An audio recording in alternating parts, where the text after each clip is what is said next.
25 anos do maior evento de graduação em comunicação do Brasil. Os encontros deste ano primam pela interação entre os convidados e o público. Participe! Lembramos que os dispositivos móveis sejam configurados no modo silencioso. Acompanhe o evento e tweete à vontade através da hashtag 257. 25º SET Universitário Limites Ampliados. Pense, conecte-se, compartilhe.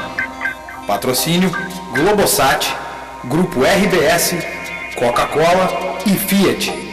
Apoio Bar Opinião, H-Mídia, Gráfica Orquestra, Arquipélago Editorial, Quinta da Estância Grande e Education First. Realização Famecos e PUC-RS. Em instantes, receberemos os convidados de hoje. Aguarde e participe conosco.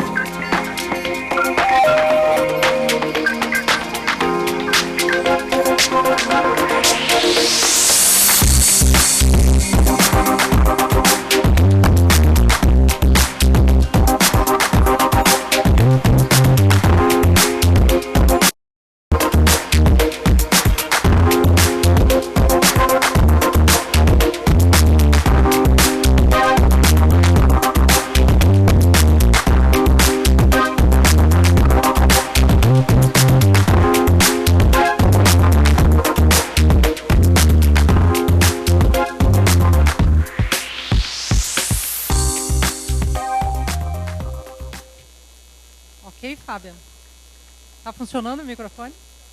Então, boa noite a todos. É com muita satisfação, muita honra e muita chuva que eu, na condição de diretora da Famecos, declaro aberto o 25º SET Universitário. Eu acho que essa é apenas uma fala oficial na abertura, nós já vamos passar para a programação de abertura, mas eu devo chamar a atenção que, especialmente para as equipes, para os alunos e professores que há 25 anos mantêm esse evento mais vivo do que nunca. Em muitos momentos a gente discutiu o formato do evento, permanência, amostra competitiva, isso vem sendo analisado há muito tempo, mas a vida desse evento, antes de mais nada, está relacionada ao trabalho incansável de muitas, já posso dizer, gerações de alunos e gerações de professores. Esse é o valor maior desse evento. E a prova disso está, e eu compartilho aqui com todos, das muitas, mais do que torcida ao longo de todo esse final de semana, das muitas previsões meteorológicas e das muitas orações que todos fizeram enquanto organizavam o evento, rezavam muito para que não chovesse. Continuou chovendo e quando eu brincava com o Fábio no final de semana, São Pedro não vai nos aprontar essa, mas a prova que ele quis nos dar é que, apesar da chuva, nós estamos todos aqui para começar com um excelente público e um conteúdo de excelente qualidade. Sejam todos muito bem-vindos, os convidados, os palestrantes e todos aqueles que vão aqui nos acompanhar por esses 3 dias, que eu tenho certeza vai ser um grande evento. Sejam muito bem-vindos. Obrigada. Eu vou passar para o professor Carlos Gerbasi, que vai conduzir os trabalhos. É um dos fundadores do SET Universitário, e eu fico bem à vontade. O professor Gerbasi foi meu professor na faculdade, então ele pode falar muito melhor. Olá, pessoal, boa noite a todos. Sejam muito bem-vindos a mais um SET Universitário. Nesse ano, um SET especialíssimo. Há 25 anos, um aluno e 2 professores aqui da Famecos decidiram criar um festival que tirasse a produção acadêmica da sala de aula, da gaveta e colocasse na rua. O aluno era o Carlos Kober e os professores o Carlos Gerbasi e o João Brito. Diz o texto aqui que nós somos visionários.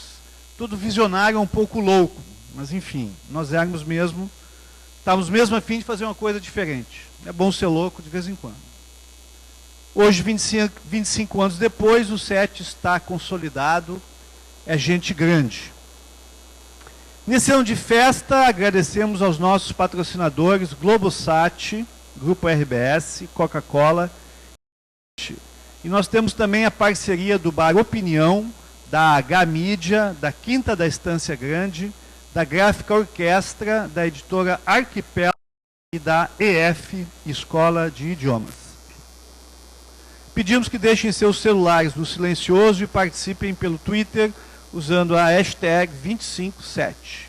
Também estamos transmitindo ao vivo pelo site www.pucrs.br/famecos/7. Quem quiser entrar, né, na rede aqui, é só pegar a rede CPUC Eventos e a senha é 7univer 2012, os dígitos, né, 2102. Muito bem, está dado o serviço, vamos apresentar então os nossos convidados especialíssimos. André Fran, diretor, roteirista, escritor e palestrante, entre outras atividades, trabalha muito ainda. É mais conhecido, no entanto, como um dos criadores e apresentadores da série de TV Não Conta Lá em Casa, do Multishow.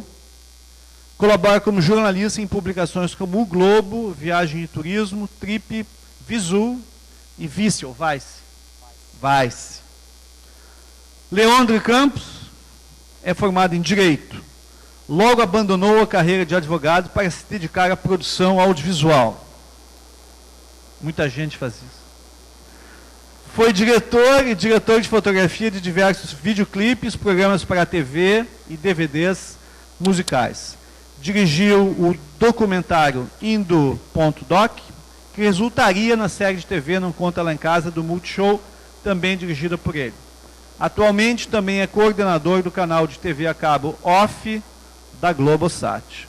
Muito bem, então estamos aqui com o André e com o Leandre. Nós temos aproximadamente 2 horas aqui para a gente falar bastante sobre o programa, sobre como surgiu essa ideia de viajar, né, e documentar a sua viagem de um modo bastante criativo, como eles fazem, e falar, eu acho, também do próprio ato de viajar, que sempre é um negócio muito legal. A gente vai fazer assim, eles começam falando um pouquinho, apresentam um pouco, né, a origem do programa, como é que eles fazem. Vamos ver alguns trechos, né, e logo depois a gente abre para perguntas de vocês, né. Eu também tenho algumas perguntas engatilhadas aqui. Certo? Então, nada que vai deixar a gente constrangido, não. Hã? Nada que vai deixar a gente constrangido. Não. Só perguntas fáceis. Nada sobre a vida pessoal de Leandro. Bom, gente, primeiro eu queria agradecer o convite do pessoal do SET Universitário da Famecos, que quando a gente viu o tamanho do evento e a qualidade dos palestrantes e de todo mundo envolvido, é realmente uma honra para a gente estar não só participando, mas abrindo essa sessão de palestras. Então, foi... E através do professor Fabian também, que intermediou tudo isso comigo já há algum tempo. E desde o início, quando a gente foi convidado, todo o tratamento que a gente teve, a atenção, o carinho.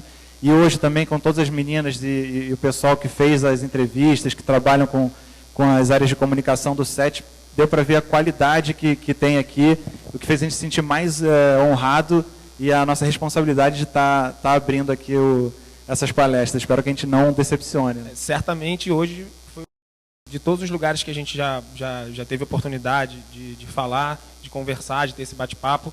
Acho que em nenhum outro lugar a gente foi tão bem recebido. Acho que em nenhum outro lugar do Brasil a gente foi tão bem recebido como aqui hoje, de verdade. Muito obrigado. Continuando. Como eles são sinceros, eu gostei. A gente fala isso em todos os lugares que a gente... Muito honestos. O Leandro falou isso em Minas ontem, nossa palestra.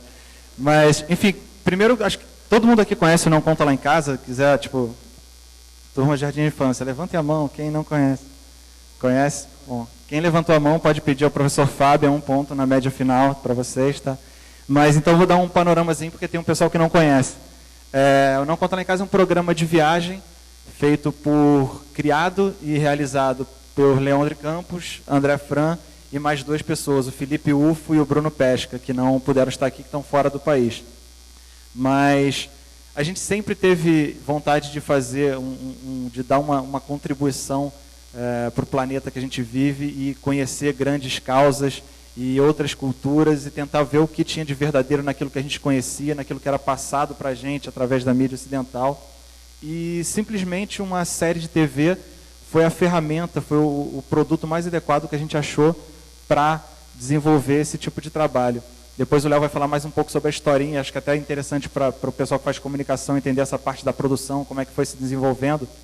Mas assim, aparecer diante das câmeras, ser apresentador de TV, ator, nunca foi nem de perto as nossas intenções.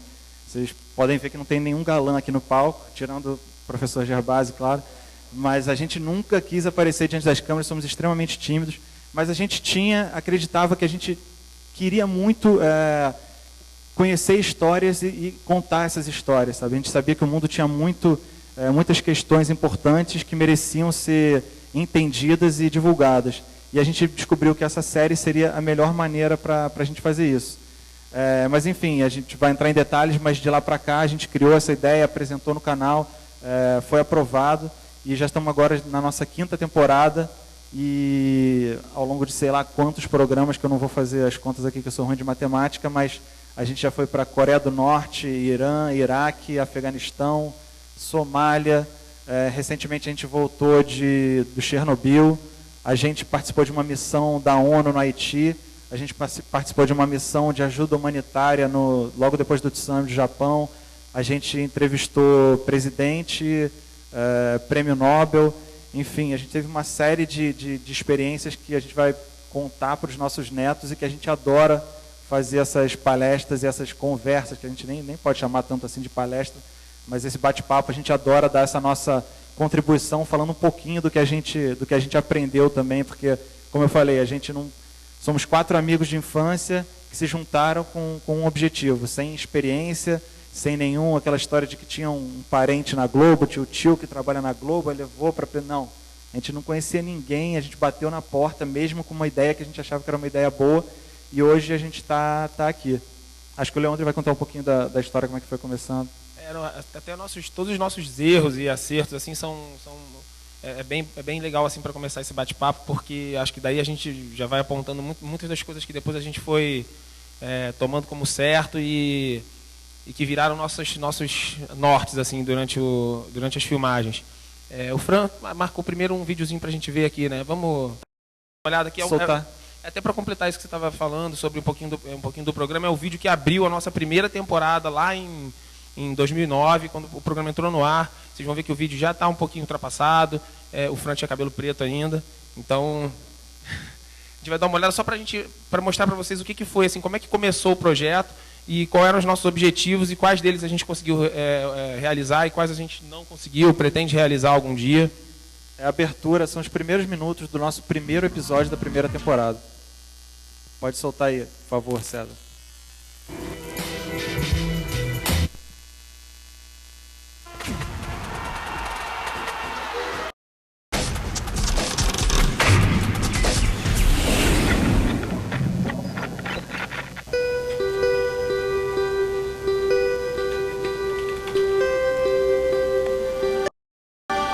Em 2005, eu já estava com passagem comprada para passar as férias surfando na Indonésia, quando a tsunami devastou grande parte do Sudeste Asiático e mudou radicalmente meus planos. Em vez de desistir de tudo e desfazer as malas, eu chamei alguns amigos que também adoram um desafio e mudamos nosso roteiro, transformando nossa viagem de surf em uma expedição a ponto zero desse desastre natural. 2 meses depois, em vez de voltar com presentinhos para a família e uma camiseta do Hard Rock Café de Bali, retornamos com 30 horas de filmagem que viraram um documentário. Mas, principalmente, trouxemos a lição de que mesmo pequenas ações podem fazer uma grande diferença. Além disso, continuamos com a inquietação e a vontade de levar adiante o ideal desse projeto. E ir a lugares inalcançáveis, falar com pessoas que não dizer e abraçar causas impossíveis. Queríamos viajar e fazer a diferença. Basicamente, queríamos mudar o mundo. Só isso. Somos 4 grandes amigos encarando juntos essa aventura. O primeiro deles é o Felipe Uf, nosso Indiana Jones brasileiro. Por motivos profissionais já passou por praticamente todos os países da Ásia, algumas vezes. E ele ia servir como uma espécie de guia informal pra gente. O segundo é o Bruno Pesce. Quase que um mochileiro profissional, O Pesca viu no nosso projeto a oportunidade de carimbar alguns lugares que ainda faltavam em seu passaporte. E quem sabe, ainda desbravar umas ondas virgens e perfeitas pelo caminho. Completando o time, o meu amigo André Fran. O Fran sempre foi ligado à internet, ferramentas sociais, essas coisas. E vai ser o responsável pelo blog da viagem. Se algo acontecer com a gente, é ele que vai dar a notícia em primeira mão. Ou não. Foi então que criamos o projeto de uma série de viagens aos locais mais inóspitos do planeta. E batizamos de Não Conta Lá em Casa. Por razões óbvias. Afinal, se a gente para nossas mães, namoradas, para onde estávamos indo, corria o risco de nem darmos o primeiro passo.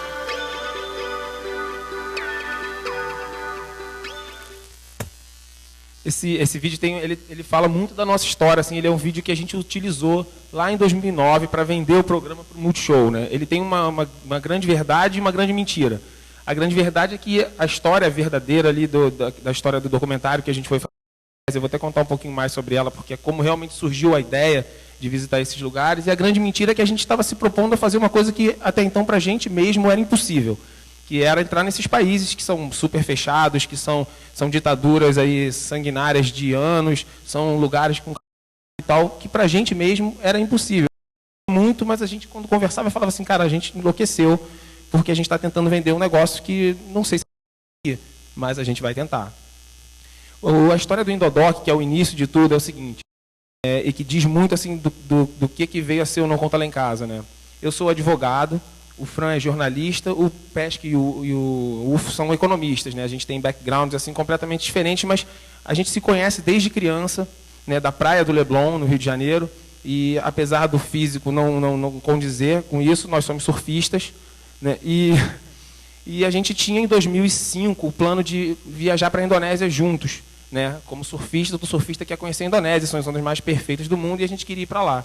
No final do ano, em 2004, a gente estava tão ansioso, alguns já tinham ido, outros não, e os que não tinham ido estavam ansiosos para comprar essa passagem. A gente comprou em novembro uma passagem para viajar 6 meses depois, em julho, quase, né? E de passagem comprada, a gente recebe a notícia, né, na manhã pós-Natal, né, no dia 26 de dezembro de 2004, do tsunami que atingiu a Indonésia e o Sudeste Asiático. Talvez a maior catástrofe da natureza que a gente presenciou. E a gente começou a acompanhar, muito preocupado, achando que as nossas férias de julho tinham ido por água abaixo, né? A gente achava que não ia conseguir chegar na Indonésia de jeito nenhum.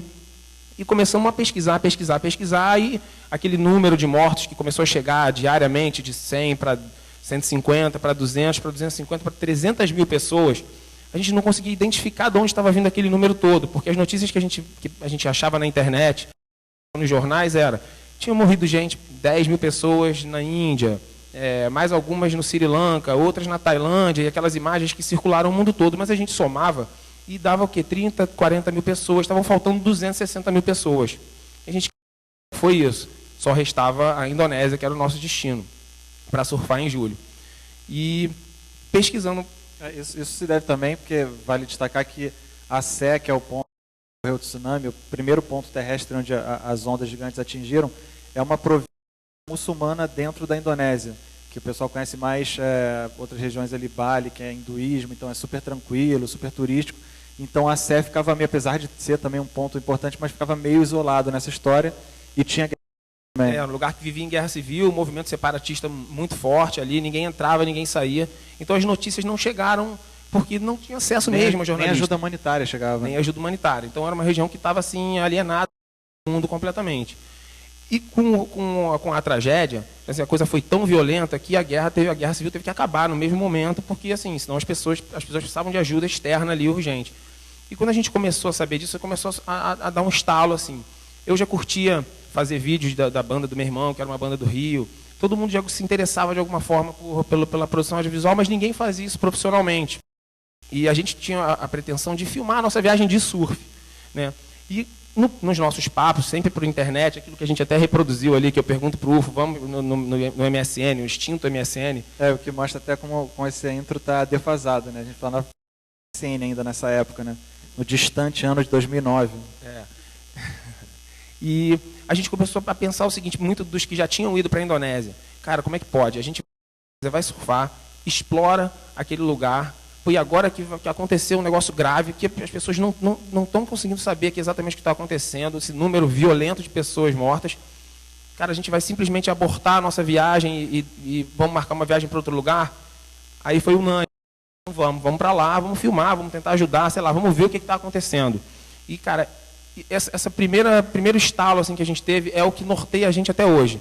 Né? É ver com os nossos próprios olhos, tentar trazer uma verdade que não é aquela verdade simples que a gente recebe às vezes na internet ou no jornal que sai ali todo dia. A gente queria ver um pouquinho mais, queria conhecer as pessoas que estavam envolvidas, se possível ajudar e tentar trazer de volta alguma coisa que fizesse a diferença. Pelo menos na época a gente não pensava nem tão grande ainda, a gente pensava que pelo menos a nossa família veja o que aconteceu. E, bom, resultado que eu larguei o direito, todo mundo se envolveu muito nisso. E a gente passou o ano seguinte editando o Indo.doc, né, o Indodoc, esse documentário que deu origem à série. E foi muito legal, a receptividade foi muito boa, porque a gente conseguiu fazer de uma maneira leve, que era um reality de 4 amigos que se filmavam, e a gente deixava isso muito claro, que não tinha equipe nenhuma, porque realmente não tinha, então não tinha nem como ser diferente. E alternando com momentos de documentário, né? A gente sempre usou imagens de arquivos, faz parte da linguagem e do corte do programa. Então a gente conseguiu fazer esse documentário que foi muito bem recebido nos festivais do Rio e até em São Paulo. Foi uma coisa que fez um barulhinho ali, até entre a galera do surf também, que sempre foi muito alienada e considerada alienada. De repente, tinha uns caras do surf que estão querendo fazer um negócio um pouco diferente. E no Rio, principalmente, onde está a TV a cabo, a Globosat, né, fez um certo bafafá, assim, mas que logo depois morreu. Né? E a gente foi exibido no Sport TV, então, de certa forma, a gente já meio que o pessoal ali conheceu e tipo, a gente contando mais também uns detalhes do início da história. A gente foi exibido 10 vezes, se não me engano, no Sport TV e tipo, a gente cedeu para eles de graça. Né? Tipo, na época a gente, caraca, a gente vai estar no Sport TV, eu não acredito, comemorando assim. Mas é legal também que o início, o Indodoc, esse embriãozinho do Não Conta Lá em Casa, já tinha muito esse aspecto da originalidade da série que leva até hoje. Tipo, a gente se envolvia, tipo, meio que quebrava todas as regrinhas de programa jornalístico. Tipo, a gente não tinha um âncora, um apresentador certinho. Até porque a gente não tinha nem o conhecimento para fazer isso, né? O conhecimento que a gente tinha de forma natural. O conhecimento de jornalismo que a gente tinha era ligar a TV e era isso que a gente conhecia. A gente se envolvia com os objetos do foco da nossa reportagem, entre aspas, e tentando ajudar, ou às vezes até ou conversando demais, enfim. O que a gente tentou foi buscar um mix entre a reportagem jornalística padrão, que você vê, sei lá, na CNN, na BBC ou na Globo News, e um reality show de viagem normal, como você vê no Multishow, no Discovery e em outros canais. Acho que meio que sem querer e fazendo a coisa acontecer, a gente descobriu meio que um híbrido dessas duas coisas e acho que deu um casamento tão perfeito que acho que é o que leva até o que norteia mesmo, como o Leandro falou, até hoje o programa. Isso. Aí, a fase que veio o seguinte, né, a gente terminou o documentário e a gente começou assim, cara, o que a gente vai fazer? Né, a gente curtiu a ideia. Né, a gente falou assim, é legal isso mais do que um projeto de TV, até porque na época a gente nem pensava num programa de TV, né, a gente tinha só esse documentário e a gente tinha adorado fazer todo o processo de produção. A gente teve a nossa primeira grande decepção, que a gente quase conseguiu ir para o cinema e por falta de conhecimento técnico na produção, naquele momento, a gente conseguiu fechar com uma distribuidora, mas que na hora de fazer o processo de upconvert, né, de transformar na tela grande, o produto não servia. Né? Então, assim, foi a nossa grande decepção não ter conseguido ir para o cinema. A gente falou, putz, acabou tudo. E aí, de conversa, a gente, não, cara, vamos fazer mais, vamos fazer outro. E nesse momento a gente também começou a se ligar numa outra história que foi legal.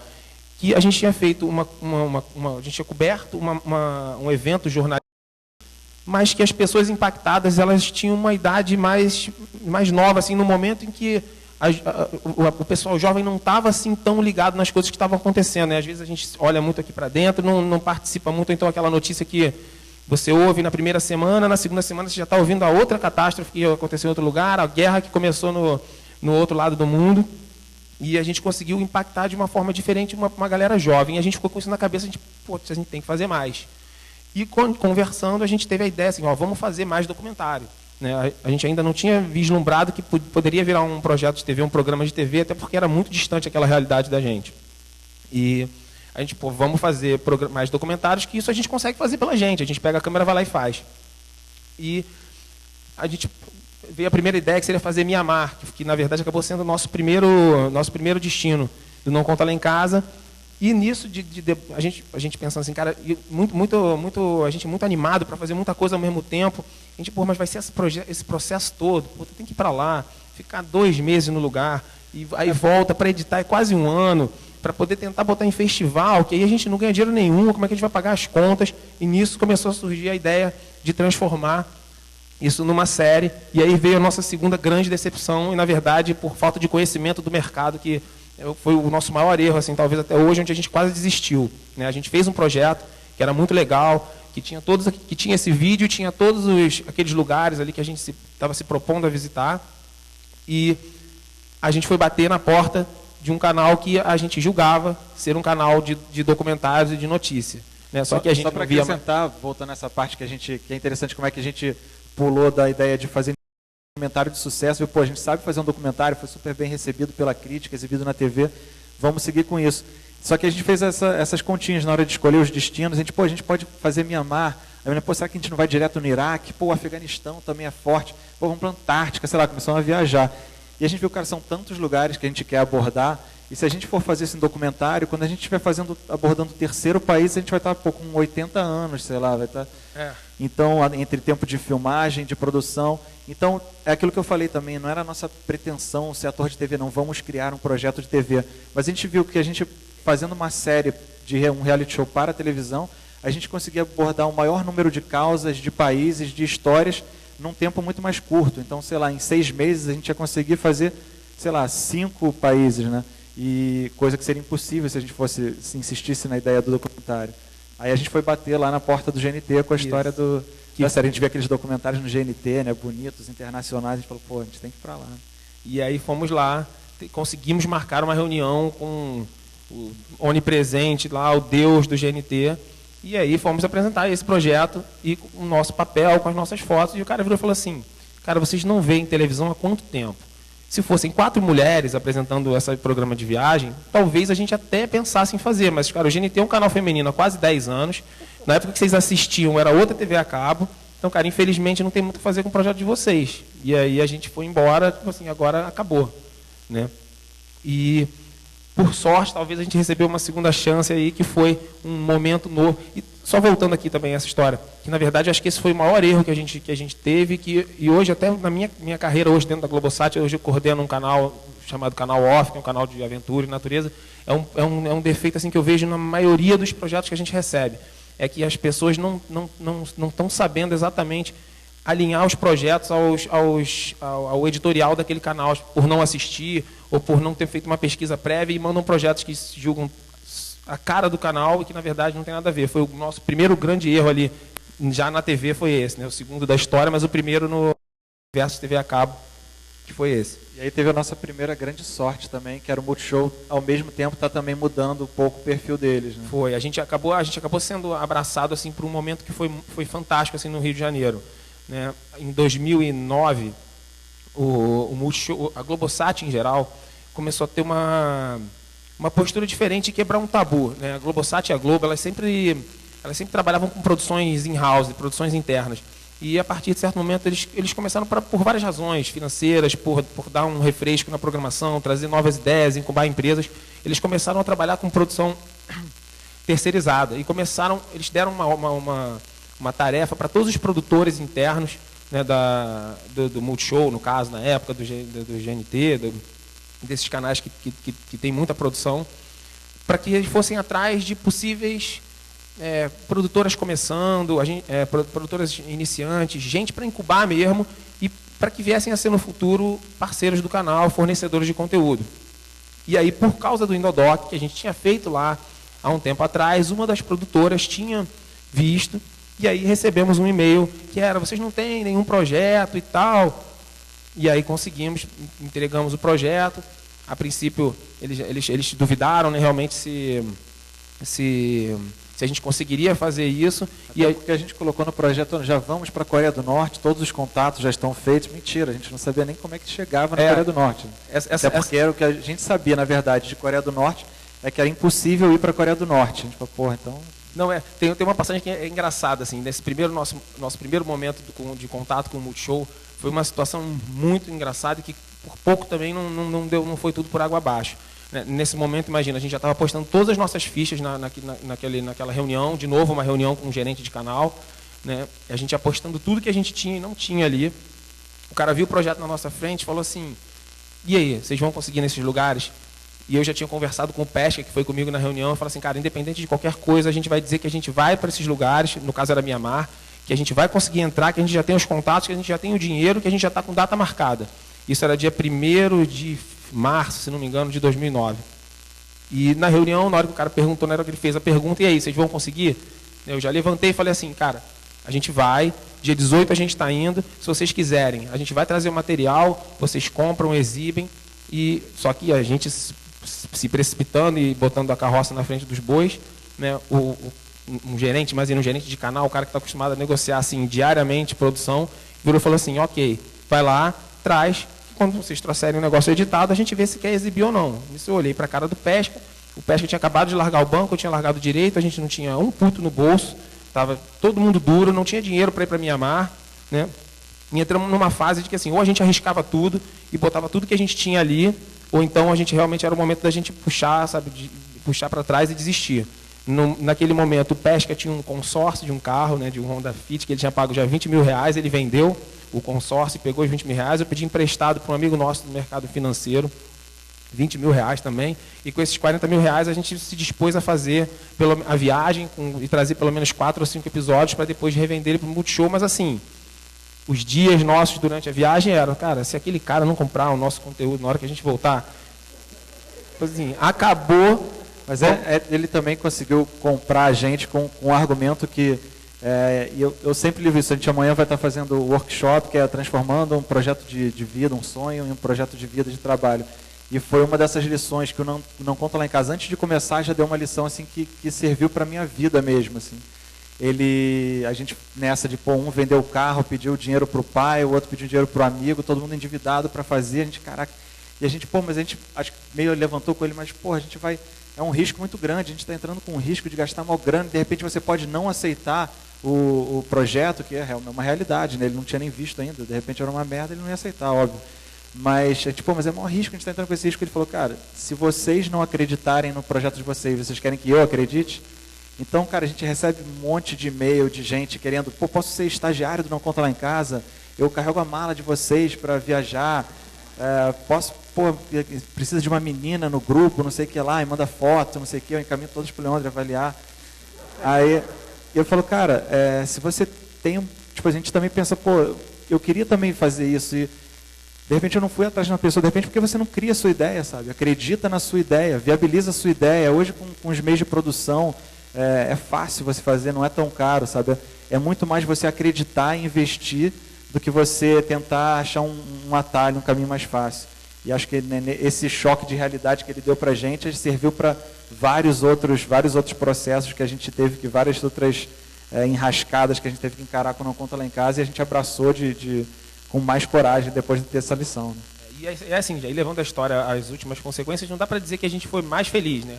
Os últimos 3 anos, cara, foram provavelmente os melhores anos das nossas vidas. Assim, a gente teve a oportunidade de estar aqui conversando e falando sobre o projeto. Só isso não tem preço. Mas os lugares que a gente conheceu, as pessoas que a gente acabou conhecendo por causa daquele início conturbado, de bater com a cara, de tentar e de errar, fez com que a gente, cara, cada viagem que a gente faz, a gente se entrega 100%, a gente sai daqui, pesquisa antes e faz os contatos. É até legal isso, falar um pouco, né, sobre a nossa divisão de trabalho, como é que funciona de verdade. Somos nós 4 mesmo que fazemos tudo. Desde o início lá, quando a gente começa a pesquisar o destino, até entregar o programa finalizado, né? Só tem 4 pessoas, agora mais uma, que é o Michel, que está aqui, ó. Uma salva de palmas para o Michel. De palmas para o Michel, que é nosso editor, mas que entrou agora nessa temporada, porque realmente o fato de eu ter entrado para a Globosat dificultou com que eu editasse, mas até então a fórmula se resumia a 4 pessoas, 4 amigos mesmo, que faziam tudo desde o início. A gente falar um pouco desse detalhe da divisão de trabalhos, eu já vou até usar de gancho, né? O pessoal aí que faz jornalismo deve estar familiarizado com o termo. Recentemente, semana passada, a gente recebeu uma crítica num grande jornal, vamos chamá-lo de O Globo, uma famosa crítica de TV, vamos chamá-la de Patrícia Kogut, que ela adora o programa, sabe? A gente não, mais uma vez, a gente não conhece a Patrícia Kogut, não é amigo dela, nem dos meus pais, nem de ninguém.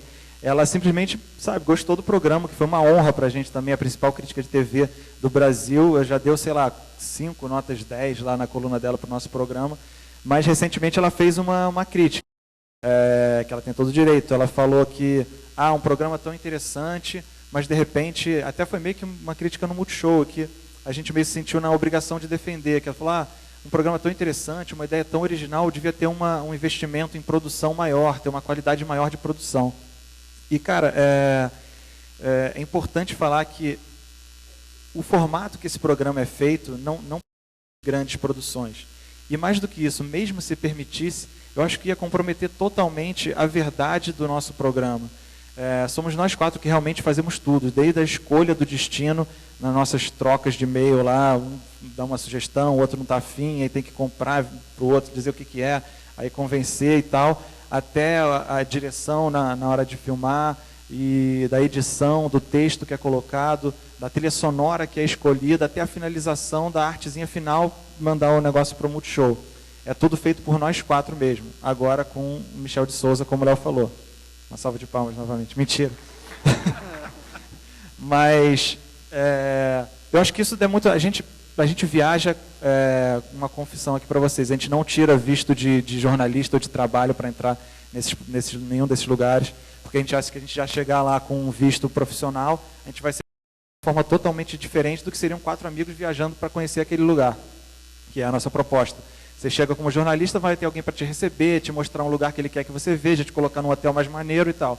E essa não é a nossa ideia, a gente quer chegar lá, ver como é que é a recepção do povo local, se é tranquilo, se é amistoso, se é hostil, ficar num lugar no centrão lá, ver se as condições são boas, se tem saneamento. E a verdade é que nós somos turistas que filmam mesmo, porque assim, a gente não vai lá para fazer uma pauta jornalística, a gente vai lá para vivenciar mesmo, e fazer amigos, né, e conhecer os lugares, de verdade. A gente não está lá para cobrir uma pauta específica. A gente foi agora, acabou de voltar do Egito, mas a gente não foi lá só para fazer uma matéria sobre Primavera Árabe. A gente foi visitar as pirâmides, a gente foi visitar Luxor e as civilizações antigas. Então, a gente é turista mesmo, no sentido mais amplo assim da palavra. E parte desse componente imprevisível, assim, acho que dá a graça do programa também. A gente, óbvio, traça mais ou menos um roteiro do que a gente quer mostrar, usando como referência a Tunísia e Egito, da Primavera Árabe, que a gente usou de motivação para ir agora nesses 2 países.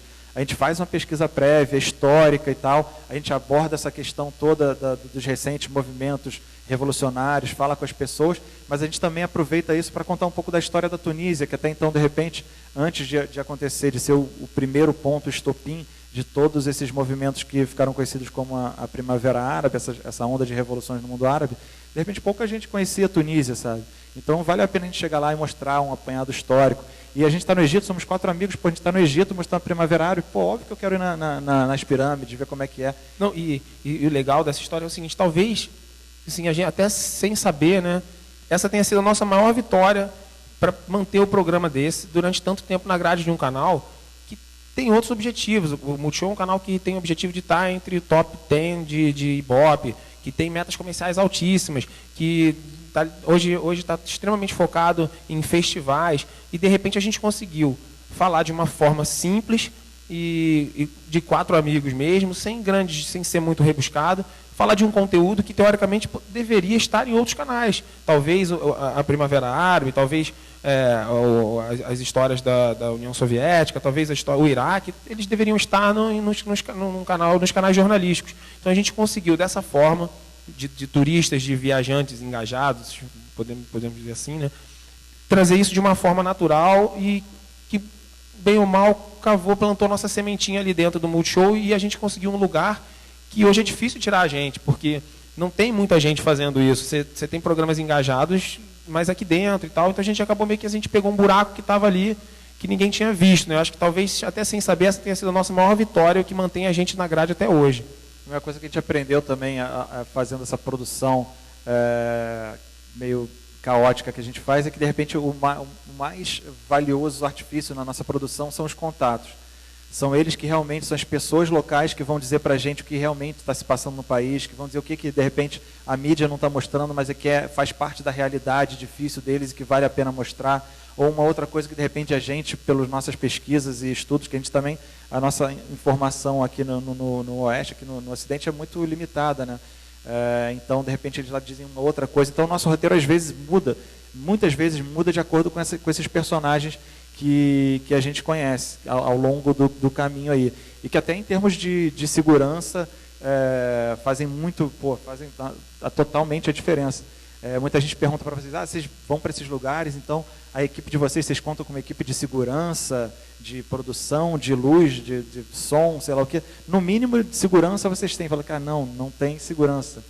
Até um fato engraçado para ilustrar essa história, foi a gente indo para o Iraque, Bagdá, que foi com certeza o pior destino que a gente foi, no sentido de como posso colocar isso, de cagaço que tivemos durante o período todo que estivemos lá. Era medo de morrer o tempo todo, sabe? A gente foi numa época que os Estados Unidos oficialmente dizia que estava passando, depois da invasão, o Iraque já se tornava mais ou menos estável, eles estavam passando... Lugar seguro, eles usavam essa expressão. Seguro, o Iraque é um lugar seguro. E turismo e outras atividades já podem voltar a ser praticados normalmente no Iraque. Porra nenhuma, né? A gente foi lá, a gente ficou morrendo de medo quase que o tempo todo. A gente foi tirar os vistos. Aí o cara, não, que excelente, já estamos dando vistos para turistas. A gente, legal, já tem quantas pessoas já tiraram o visto aí? Não, vocês são os primeiros. A gente legal.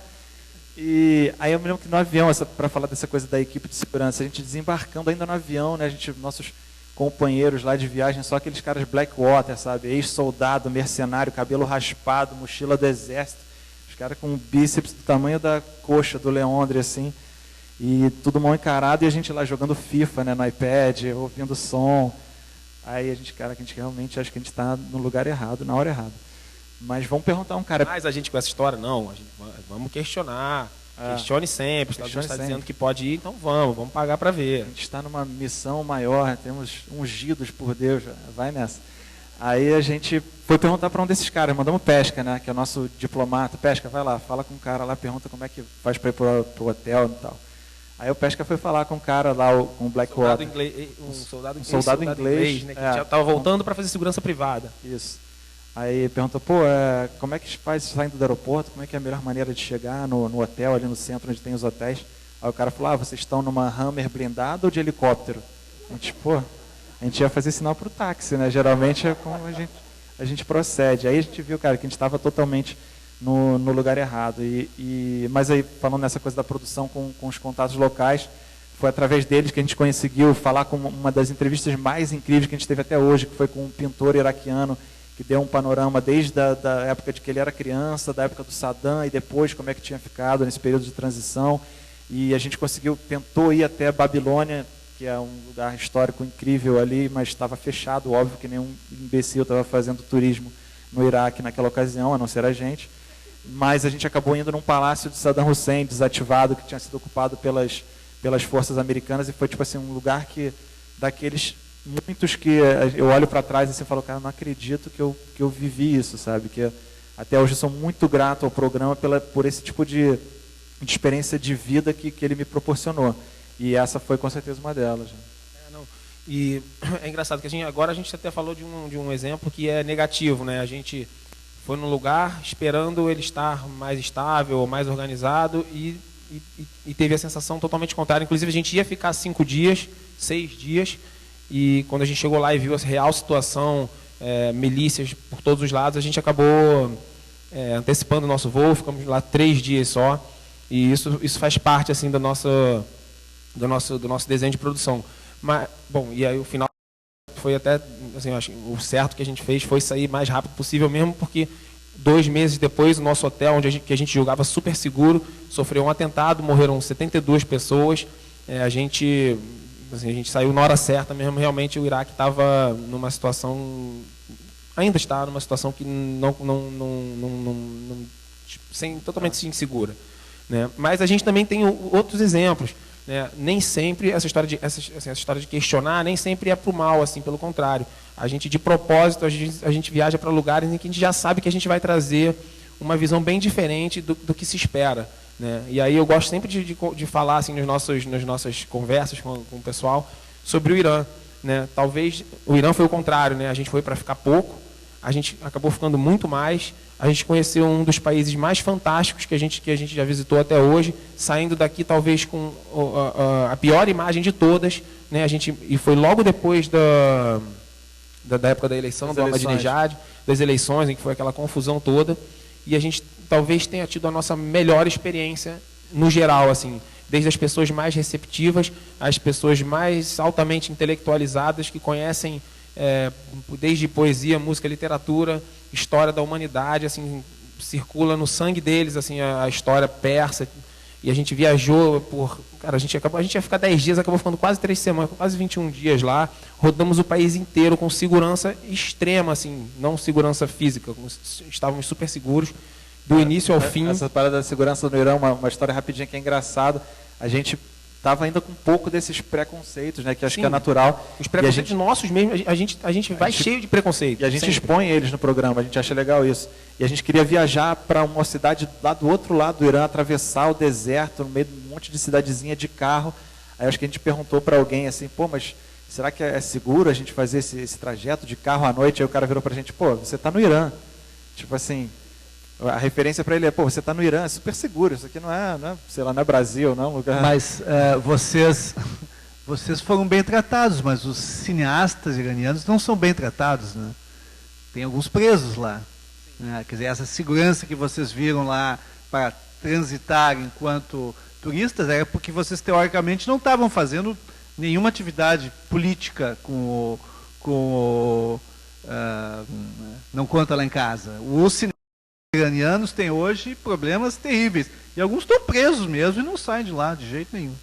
Sim, isso a gente conheceu umas meninas também, quebrando um pouco desse paradigma de que elas são intocáveis e maltratadas e tal. A gente fez amizade com as meninas super inteligentes, que a gente rodou com elas e tal, mas elas tinham um pouco dessa, até por ser na época uma situação ainda estava bem instável, estava tendo os protestos com a contestação da reeleição, e elas faziam parte do protesto, então elas tinham muito medo de falar sobre isso, apesar de que os protestos, enfim, aconteceram, foram coibidos com certa violência, não tanto quanto a gente já viu em outros lugares no mundo, até mesmo no Brasil, mas elas tinham, sim, esse receio de expor o pensamento delas. Não, e é legal isso, assim, isso aqui que a gente falar sobre, porque o resumo da ópera é o seguinte, é que não é tudo preto no branco, né? A gente recebe uma notícia por milhões de motivos, sejam eles políticos ou até por distanciamento. A gente recebe as notícias de forma muito simples, né? A gente lê o cabeçalho ali e tira conclusões assim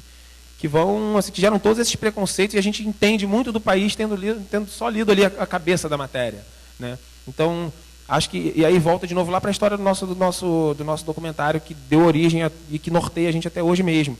Que, cara, é pagar para ver mesmo, porque aí a gente consegue ter um pouquinho, ainda assim um pouquinho só a mais, de conhecimento sobre aquelas causas que são super importantes, talvez as causas mais importantes hoje que a gente vive no mundo, né?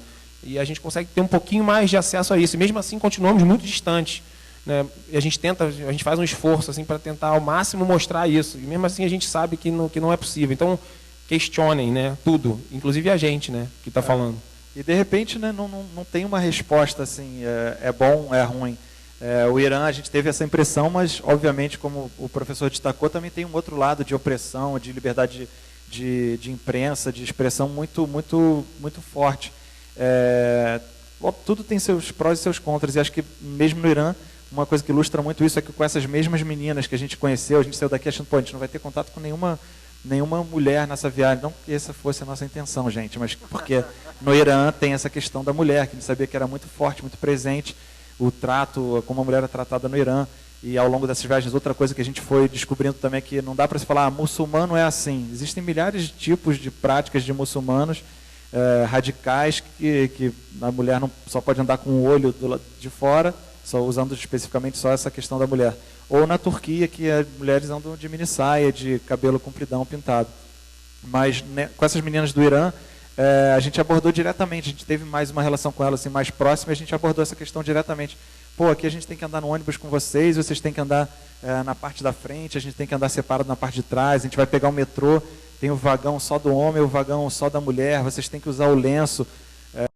No Irã, é diferente do Egito, por exemplo, que apesar de ser mais turístico, mais conhecido, mas essa questão da mulher é muito mais forte, elas têm que andar muito mais cobertas.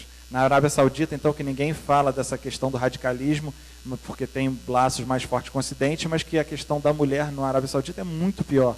É impossível uma mulher solteira viajar para a Arábia Saudita, para conhecer a Arábia Saudita hoje. E aí a gente perguntava para elas, vocês estão lutando, participando desses protestos, desses movimentos, até pela questão da liberdade de usá-las, a gente está lutando nesses protestos, mas pela liberdade de escolha da mulher usar ou não o véu.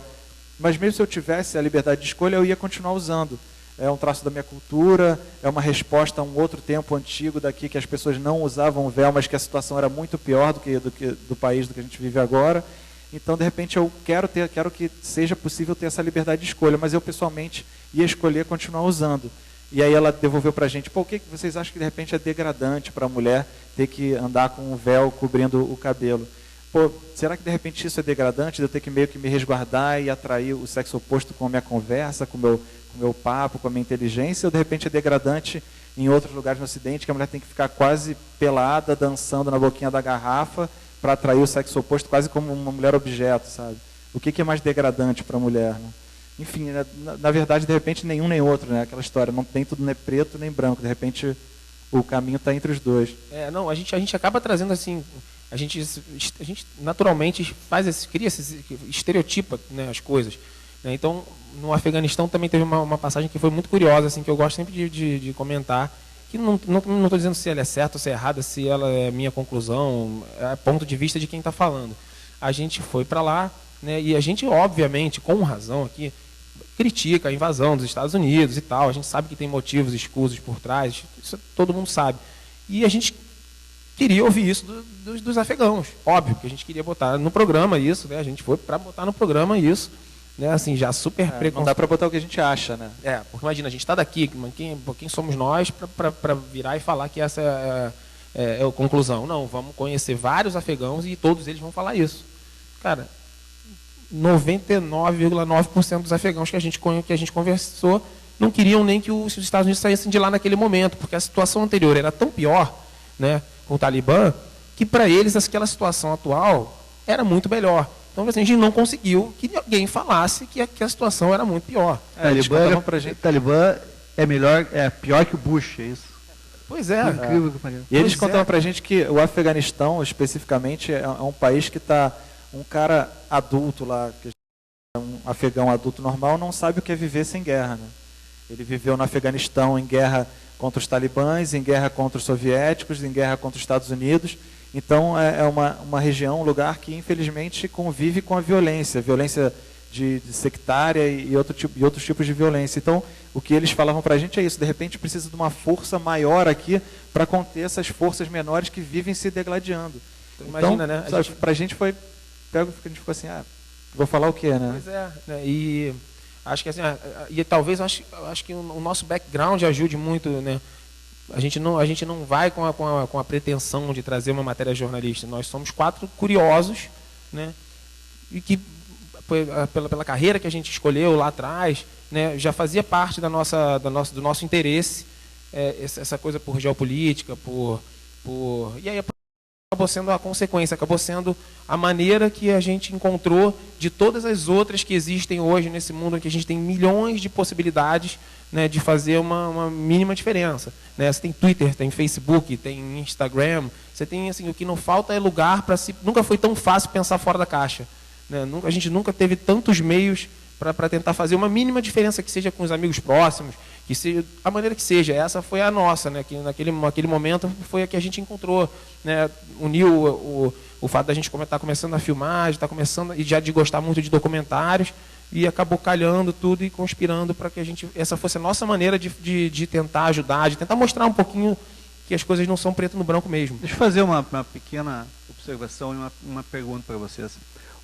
Viagens e documentários são coisas que sempre combinaram na história do documentário, né? Desde o Nanook, o Esquimó, do Robert Flaherty ali, né? O Grierson, aqui, o próprio Humberto Mauro aqui no Brasil. Então, digamos assim, a própria história de vocês e a história do Flyer tinha um pouco parecido, porque ele era um negociante de peles. Ele ia para Groenlândia, conhecia os esquimós, nunca tinha feito cinema, mas tinha muitas histórias para contar.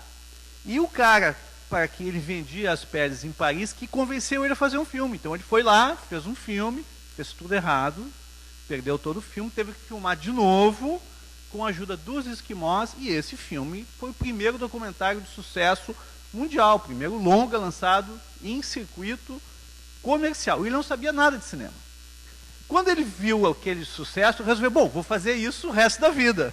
E fez até morrer, fez documentários, alguns deles, vários deles são clássicos do cinema. Mas ele acabou, na vida dele, acabou dialogando com outras pessoas que essas sim tinham formação, não formação acadêmica, porque não tinha escola de cinema, mas enfim, o próprio Grierson, na Inglaterra, que é um grande documentarista, etc. A pergunta que eu faço para vocês é o seguinte: depois que o programa começou, vocês também foram atrás e começaram a olhar grandes documentários de viagem, começaram a estudar um pouquinho o documentário para ver se de repente botavam algum molho diferente? Ou de repente tem gente até que tem um pouco de medo, vou começar a ver o que os outros fazem e aí eu vou perder um pouco da minha própria maneira de fazer, da minha originalidade de fazer, enfim. Como é que é a relação de vocês, que são documentaristas, hoje tem uma série de TV, com a tradição do documentário, principalmente cinematográfico, que é anterior ao da TV, mas que, obviamente, depois, né, você tem toda a tradição dos documentários de TV também. National Geographic, por exemplo. Como é que vocês lidam com isso? Eu acho que um pouco do que... Óbvio que passa muito pela direção do Leandro, que meio que é o que filma o programa e dirige, então tem muito do olhar dele, das influências dele. Mas como nós somos 4 amigos, a gente dialoga muito e acaba sendo meio que absorvendo, de repente até sem querer, um pouco das influências de todos nós. E eu digo todos nós porque acho que isso influencia muito também. Nós somos 4 personalidades bem diferentes, assim, até pela nossa formação. Então, de repente, eu fiz faculdade de publicidade e jornalismo, então eu vi Nanook do Norte, vi Dziga Vertov, toda essa história da base toda, então mesmo que sem querer eu usar diretamente aquela influência, de repente conversando com o Leandro eu passo alguma coisa. O Pesca e o UFO são mais não são tanto do audiovisual, são mais da história, então tem que, por mais que não tenha o audiovisual ligado diretamente, mas tem aquela história do tema que eles querem colocar, do roteiro, que acaba o roteiro guiando narrar, né? Como eu vou contar essa história? Como eu vou contar essa história, que acaba levando a produção nesse sentido, né? Porque você tem que contar uma história. Não, e a verdade é que assim, a gente é muito fruto desse mundo hoje de fácil acesso às coisas. O documentário se tornou uma coisa assim, a gente entra nos sites, tem lá Documentary Haven, a gente está consumindo documentário, quer dizer, já consumia na verdade antes, né? A gente não inventou a forma, imagina, nem perto disso.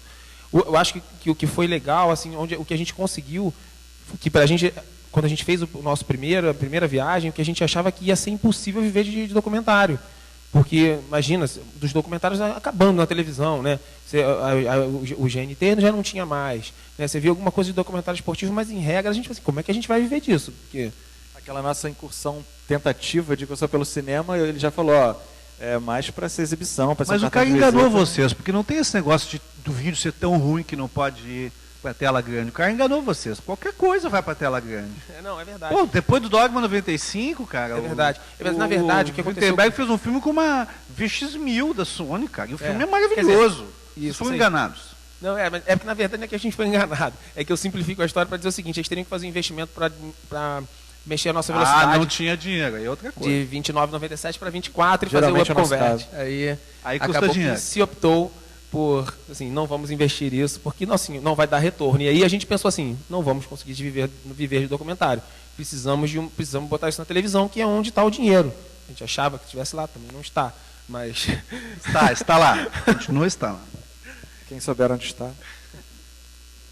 Mas pode parecer um pouco caótico assim o que a gente está falando, mas a gente tentou falar um pouquinho da produção do programa, mas até para a galera não sei se todo mundo aqui é da produção audiovisual, mas tem muita galera de jornalismo, não sei se tem um pouco de... Jornalismo, publicidade, relações públicas cinema e tal.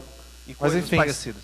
Mas, enfim, vou falar de qualquer jeito. É porque no meio da nossa história, assim, que é super simples, tem nas entrelinhas, assim, nos nossos erros e nos nossos acertos, tem algumas coisas legais, assim, né? A gente conseguiu, acho que tem um lance legal da gente ter conseguido encontrar um lugarzinho ali que a gente conseguiu fincar a nossa bandeirinha ali, e que parecia até super difícil, né, falar sobre geopolítica num canal que tem um target de idade baixíssimo, né, onde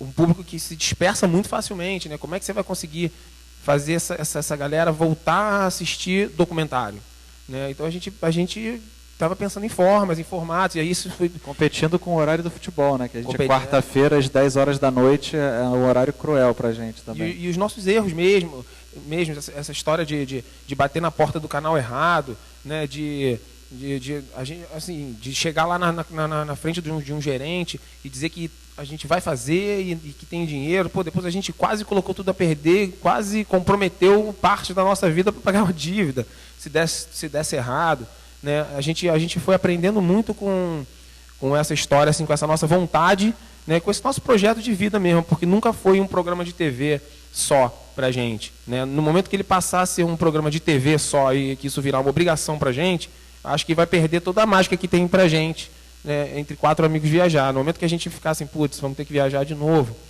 acho que para a gente acaba assim, o tesão da história.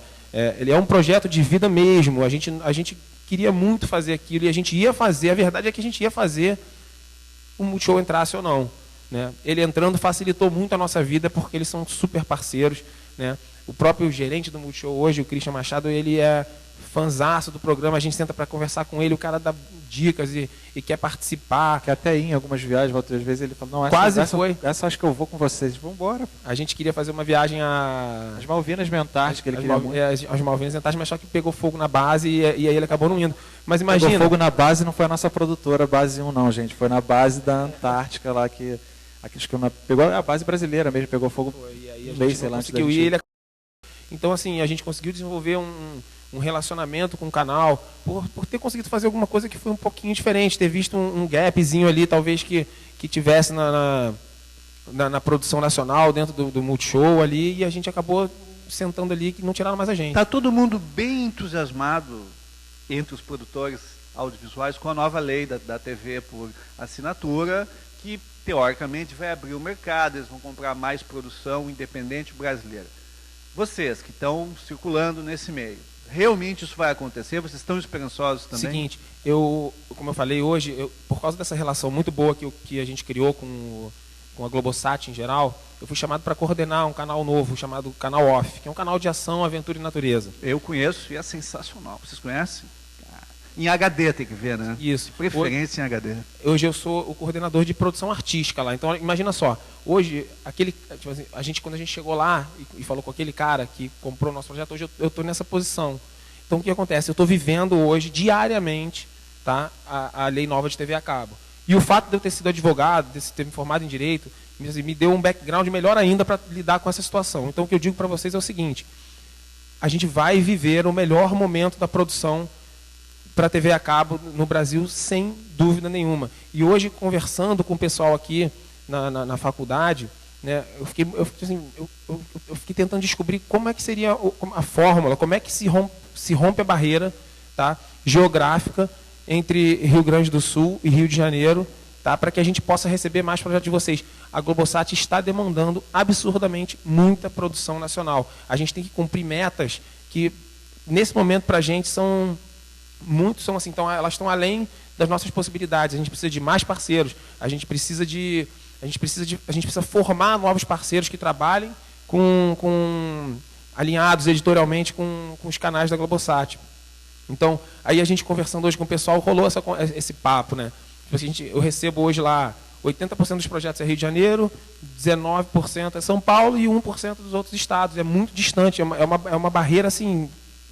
Como é que a gente vai romper isso? Porque realmente o primeiro grande momento de desenvolvimento assim enorme das produtoras aconteceu no Rio assim, em 2009, quando foi aquele momento que a gente deu sorte e surfou essa onda das produções terceirizadas na Globosat, que é hoje a maior programadora de TV a cabo da América Latina, né? Então, assim, Na hora que eles falaram assim, a partir de agora a gente vai terceirizar, assim, se vocês forem no Rio de Janeiro hoje, a quantidade de produtoras independentes, todo mundo tem uma produtora no Rio de Janeiro. Todo mundo tem uma ideia perfeita para o off. Todo mundo tem uma Esse produtora. é um dos nossos problemas, porque se tem tantas no Rio de Janeiro, por que vão pegar uma gaúcha ou uma catarinense? Porque a gente tão precisa longe de de nós? refresco, cara. A gente precisa de refresco. As bolas estão quicando muito iguais. Aquilo que eu estava falando no início, a gente recebe, sei lá, eu recebo 10 projetos por dia, sendo que 9 são praticamente iguais. É aquela mesma história. Eu tive uma ideia genial, é perfeita, que ninguém teve ainda. É aquela coisa da originalidade subjetiva, né? Uma ideia super original, mas o cara não teve o trabalho de olhar a grade, estudar exatamente o que está acontecendo nos outros canais, naquele canal, né? Entender qual é a linguagem, o formato, né? E aí tem uma ideia super original, que na verdade ela era original há 3 anos atrás. Então a gente precisa desse... É o momento eu acho que vai ser a segunda grande onda de produção independente para a TV a cabo, é esse momento agora. A gente tem metas a cumprir de minutagem semanal de exibição de conteúdo nacional, que é um absurdo. E o canal off, inclusive, vai ser o canal CABEC, né? Que vai ser o canal brasileiro de conteúdo independente qualificado, que é mais ainda do que os outros canais.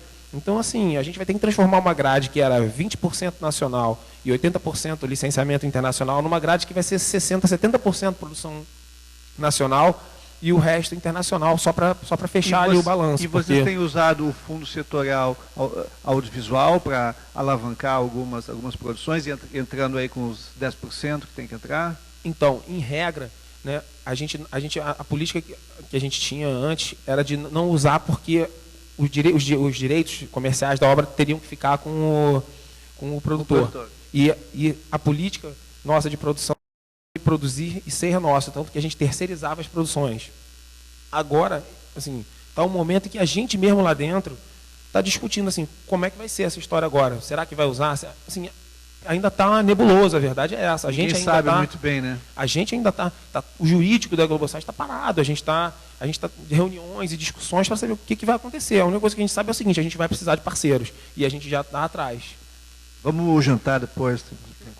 Olha aqui, tem várias perguntas aqui do público. Opa. Certo? Vamos fazê-las todas à medida do possível, tá bom? Então, a pergunta da Patrícia Jardim. Quantas viagens vocês fazem por mês? Vocês que escolhem o destino ou é algum patrocinador que os norteia? Não temos patrocinador. Patrocinadores, por favor, e-mail. A gente que escolhe os destinos, geralmente em árduas discussões via e-mail ou pessoalmente. O programa já acabou várias vezes por e-mail, porque a gente não... Vários se demitiram. Eu me demito desse programa. Não aceito a minha ideia. Mas mentira. Como a gente é amigo desde criança, as nossas discussões são tão intensas quanto rápidas. Mas é engraçado, no Occupy Wall Street foi uma porradaria. O Occupy Wall Street porque a gente se dividiu. Pela primeira vez a gente se dividiu. 2 achavam que o Occupy Wall Street era um grande movimento e 2 achavam que não. E aí a gente teve que racha na equipe, por e-mail. Verdade. Bem lembrado. E qual foi a outra parte da pergunta? Quantas viagens? Quantas viagens por mês? No início a gente fazia uma grande viagem que durava até quase 2 meses, porque a gente tentava abordar todos os destinos de uma vez, até por questão de custo. Fica mais barato, né? Fica mais barato. Pro Multishow, que a gente ainda era um programa totalmente sem credibilidade, quer dizer, sem credibilidade pelo fato da gente estar começando. Era uma aposta. Era uma aposta. E quanto mais a gente conseguisse economizar nesse custo, melhor para a gente e para eles. Mas ao longo do tempo a gente foi vendo que isso não era tão... Era uma economia meio porca, assim, porque no final das contas, você viajando, sei lá, por 5 países, no final, e a nossa produção é aquilo, somos nós 4, então a gente viaja durante a noite, acorda de manhã, filma, chega de noite, às vezes come mal ou nem come, para ir numa outra cidade, para filmar outra coisa. Então, no final, a gente não estava rendendo tanto quanto no início. Então, a economia porca no sentido que a gente, de repente, nos últimos países que a gente estava abordando já cansado, a gente, se tivesse com um gás maior, a gente teria trazido 4 episódios, teria rodado por mais lugares. Mas a gente ficava tão estafado, porque é óbvio, é complicado, é desgastante mesmo, a gente voltava com um número menor de episódios, o que era ruim tanto para o canal como para a gente. Então, ao longo das temporadas, a gente foi ganhando uma credibilidade também, e esse know-how de que, de repente, às vezes vale mais a pena você dar tiros certos e mais curtos e trabalhar eles a fundo e trazer um número maior de episódios. Da Carolina. Como funciona a parte de filmagem no exterior? Vocês 4 ficam com a câmera na mão e como vocês filtram todo o conteúdo para a edição? Então, como funciona a filmagem e a edição?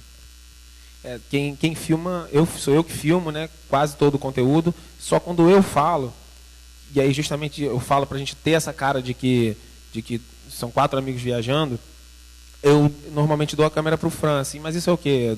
5%, sei lá, talvez, porque até sou eu, porque eu sou o que menos fala mesmo.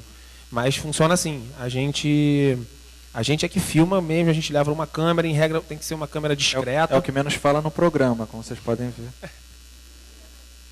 É uma câmera discreta, inclusive, a gente usa uma dessas DSLR que estão super na moda, elas facilitam a nossa vida muito, porque a gente consegue uma fotografia refinada, porque permite usar lentes e trabalhar quase como cinema, né? E por outro lado, era uma câmera que a gente já teve que usar a fronteira, a gente queria filmar a fronteira de qualquer jeito, a gente cruzando da Etiópia do Djibouti para a Somália, uma fronteira super tensa, e eu ligava a câmera aqui, deixava ela filmando, conseguia olhar por cima do visor, ela pendurada no pescoço, né? Pendurada no pescoço. Já era 5D em 2009? O que vocês estavam usando lá? Não, engraçadíssimo isso. Eu sempre curti muito a questão da fotografia, mesmo no início, assim, foi uma coisa que eu sempre gostei. E eu filmava com uma HVX 200, que era grande, eu ainda botava, mas aí eu não gostava do look de televisão nela. Aí eu colocava um adaptador, um Letos 35mm, que era um negócio desse tamanho assim, e ainda botava uma lente. Eu ficava parecia que eu tinha não medo era muito discreto. Então. No início não, mas eu tinha medo de me confundirem com alguém com uma arma. De verdade. De verdade, em Mianmar, a gente parou para filmar na fronteira de Mianmar, e botei um tripé e botei um negócio em cima. E de policial lá do outro lado do rio, em Mianmar. Eu estava assim, cara, vão atirar na gente. Porque a gente está apontando uma bazuca para lá. De verdade, mas hoje em dia está muito fácil. Né? Você consegue uma fotografia refinada com um equipamento muito pequeno, mas que gerou uma questão de linguagem, de narrativa para a gente engraçada. Porque no momento que a gente estava se a gente estivesse usando na Coreia do Norte, que a gente usou câmeras handcams mesmo, pequenininhas, a cara de programa feito por amigos, ela é natural. Mas no momento que você está filmando com uma DSLR, a gente precisou começar a sinalizar para quem está vendo que aquilo é feito por amigos e que está sendo feito, aspas, improvisado. Eu, na minha ignorância tecnológica, técnica para equipamentos de fotografia, eu sempre falo com o Léo e com o Michel, quando eles estão editando, que muitas vezes esses lugares que a gente vai mais barra pesada e com a câmera parece que está mais bonito do que a realidade. Exatamente. O que está filmado é mais bonito que a realidade. Pô, estava num lugar tão ferrado, mas aqui está tão bonito, colorido, brilhante. Não foi assim, até. E aí é legal que, voltando àquela pergunta que você falou de outros documentários, a gente começou a precisar reinventar a nossa maneira de filmar ali. E, obviamente, a gente foi beber em fontes que já estão aí há anos. Né? Então, por exemplo, a gente começou a deixar de propósito na edição, né? Ainda mais, para mim, isso foi uma dor. Eu gostava da fotografia assim super bonita e os cortes bem feitos. A gente começou a sinalizar mesmo, mostrar a passagem de câmera de um para o outro e deixar isso na edição, porque a gente tinha uma câmerazinha tão pequena, uma qualidade tão boa, que as pessoas começavam a perguntar para a gente, vocês estão indo com quantas pessoas para filmar? Isso era uma sinalização ruim para a gente que queria justamente esquentar e aproximar aquele conteúdo e mostrar que todo mundo pode fazer. A gente teve que buscar fórmulas e sinalizações de que aquilo era feito por amigos. Então a gente começou a falar por trás da câmera e meio que forçar a barra para mostrar que era feito realmente entre a gente. Estilo guerrilha, como a gente costuma Exatamente, porque a câmera não permitia. Né? Pergunta da Isabela. Por que o Não Conta Lá em Casa não explora as realidades do próprio Brasil? Isso é uma discussão que o Flyer teve com o Grierson. O Flyer tinha feito lá na Groenlândia. Não, vamos fazer aqui na Inglaterra, que tem coisa interessante aqui. Mesma pergunta. Essa pergunta é legal, fazem muito pra gente. Fazem muito essa pergunta, tem tanta realidade difícil aqui no Brasil, por que vocês não abordam? E a questão é que exatamente na grade do Multishow tem um outro programa chamado Conexões Urbanas, feito pelo José Júnior, que acho que é o programa que eu sou mais fã ali dentro do canal, não só dele, como do programa dele. E ele, de repente, o Não Conta Lá em Casa e o Conexões Urbanas são os 2 programas dentro do Multishow que tem uma pegada mais engajada, questionadora, de mostrar a realidade e tal. E ele foca muito no Brasil, né? Ou questões nas fronteiras do Brasil. Então a gente meio que não entra na praia dele, ele também não entra na nossa praia, sabe? E não é nenhuma questão só de ética, assim, óbvio que tem muita ética, a gente respeita muito o trabalho dele, até porque ele fez primeiro, então óbvio que a ética vem em primeiro lugar. Mas, cara, tem uma outra coisa, aquela história que a gente falou, pô, o gapzinho que existia ali, ele já tinha ocupado a questão dos engajados no Brasil. Tinha sobrando um outro ali que a gente viu que podia funcionar. Por que a gente ia mostrar um projeto ali, olha só, nós vamos fazer no Brasil e no exterior? Era só para ouvir lá do cara que tem a grade inteira dele, olha só, você pode até fazer no exterior, mas no Brasil já tem um cara que faz. Então, é isso, assim, a gente se preocupou muito com isso, depois que a gente tomou aquela primeira safanão lá do GNT, a entender o que estava acontecendo nos cenários que a gente poderia tentar atacar como um possível comprador do nosso produto. Né? E essa era uma das questões. Pô, já tem um cara que faz no Brasil, e aí toda hora que acontece, sei lá, uma enchente no Rio, na Serra, pô, por que vocês não vão lá fazer? Por que não? A gente continua atuando ali no nosso segmento, que é onde a gente conseguiu fixar bem. Né? Isso pra gente é mantra, assim, isso. A gente não entra na outra praia. Cada um no seu quadrado. E assistam Conexões Urbanas, que é muito bom. Pergunta da Lúcia. Com a nova onda de programas de TV passando na internet, vocês pensam em adaptar o programa para essa mídia na íntegra? Quer dizer, ele já está no YouTube, né? Ela está perguntando se, de repente, não era de fazer uma edição especial para a internet, utilizando alguma interatividade ou algo assim. A gente, quando a gente usa focado direto na internet, a gente gera conteúdo extra, assim, a gente nem faz com tanta frequência, para não perder o charme e também porque dá muito trabalho. Mas até porque a gente trabalha de outras formas esse marketing digital que a gente realmente valoriza pra caramba. A gente oficialmente não pode colocar no YouTube o conteúdo que a gente faz para o Multishow. Mas vocês não ouviram isso, a gente incentiva que qualquer um bote no YouTube, espalhe, pirateie nosso programa para quem vocês quiserem. Porque acho que a gente, mais do que o produto em si, acho que ele tem aquilo que a gente falou, tem uma mensagem ali que a gente quer que chegue ao maior número de pessoas possível. Pergunta difícil aqui, sem assinatura. Já foram visitar algum local, fizeram uma reportagem e o canal censurou essa reportagem por algum motivo? Essa pergunta é muito boa. Acho que foi uma das coisas que a gente já até levantou em reunião lá no Multishow. A gente tem total liberdade editorial e criativa do Multishow para fazer o nosso programa e abordar as questões e os países que a gente visita da maneira que a gente quiser e achar que é adequado. Eu acho que a partir do momento que a gente tiver que mudar o que a gente viu, favorecer um lado ou outro, ou não abordar alguma questão que a gente quer abordar, acho que é o momento que a gente vai sair de dentro do Multishow. Só que isso é tão distante, né? A gente mencionou isso já em reunião, como eu tinha falado, e ele falou, cara, por enquanto não teve nada disso, sabe? Se alguém bater na minha porta, eu aviso vocês, mas, pô, manda bala, por enquanto tá... A gente tem medo só do momento que a gente for tratar do assunto Israel, faixa de Gaza e Palestina. Talvez esse aí... Mas, de qualquer maneira, a gente quer deixar para ser o último. Que aí, assim, quando a gente for parar, a gente faz esse. Aí, o que vier depois é... Não, mas essa questão é muito legal, assim. O nosso trato com eles cara, não poderia ser melhor de verdade. Inclusive, aquela história da viagem que a gente fazia muito longa, né, e a gente chegava muito cansado. Assim, rapidamente, na segunda temporada, eles já perceberam isso, a conversa já foi super produtiva, e a gente conseguiu negociar que agora a gente viaja, vai e volta, a não ser que sejam destinos que realmente mereçam ser feitos conectados, como foi Tunísia, onde começou a Primavera Árabe, o Egito, onde tomou grandes proporções, que a gente vai de um para o outro, mas, em regra, a gente pode ir e voltar, e isso tudo é fruto de uma parceria que é muito legal, de verdade. Assim, não é porque eu estou no canal, não é porque realmente... Eu também não teria ido trabalhar lá dentro se não fosse desse jeito que acabou se tornando. Acho que muito pela identificação deles com o conteúdo, assim... A própria equipe lá dentro se envolve muito com a gente, eles gostam e curtem o que a gente faz, sabem que não é o projeto que vai levantar o Ibope, não é o Big Brother, não é a Casa Bonita, não é o projeto que vai botar... Evidentemente. Pergunta da Lauriane Belmonte. Eu assisti o episódio da Coreia do Norte e eu me lembro de vocês circularem com guia, conhecendo lugares sempre com eles, com os guias. Vocês não puderam gravar como simples turistas lá? Seta aqui. Os lugares que vocês visitaram eram determinados por eles?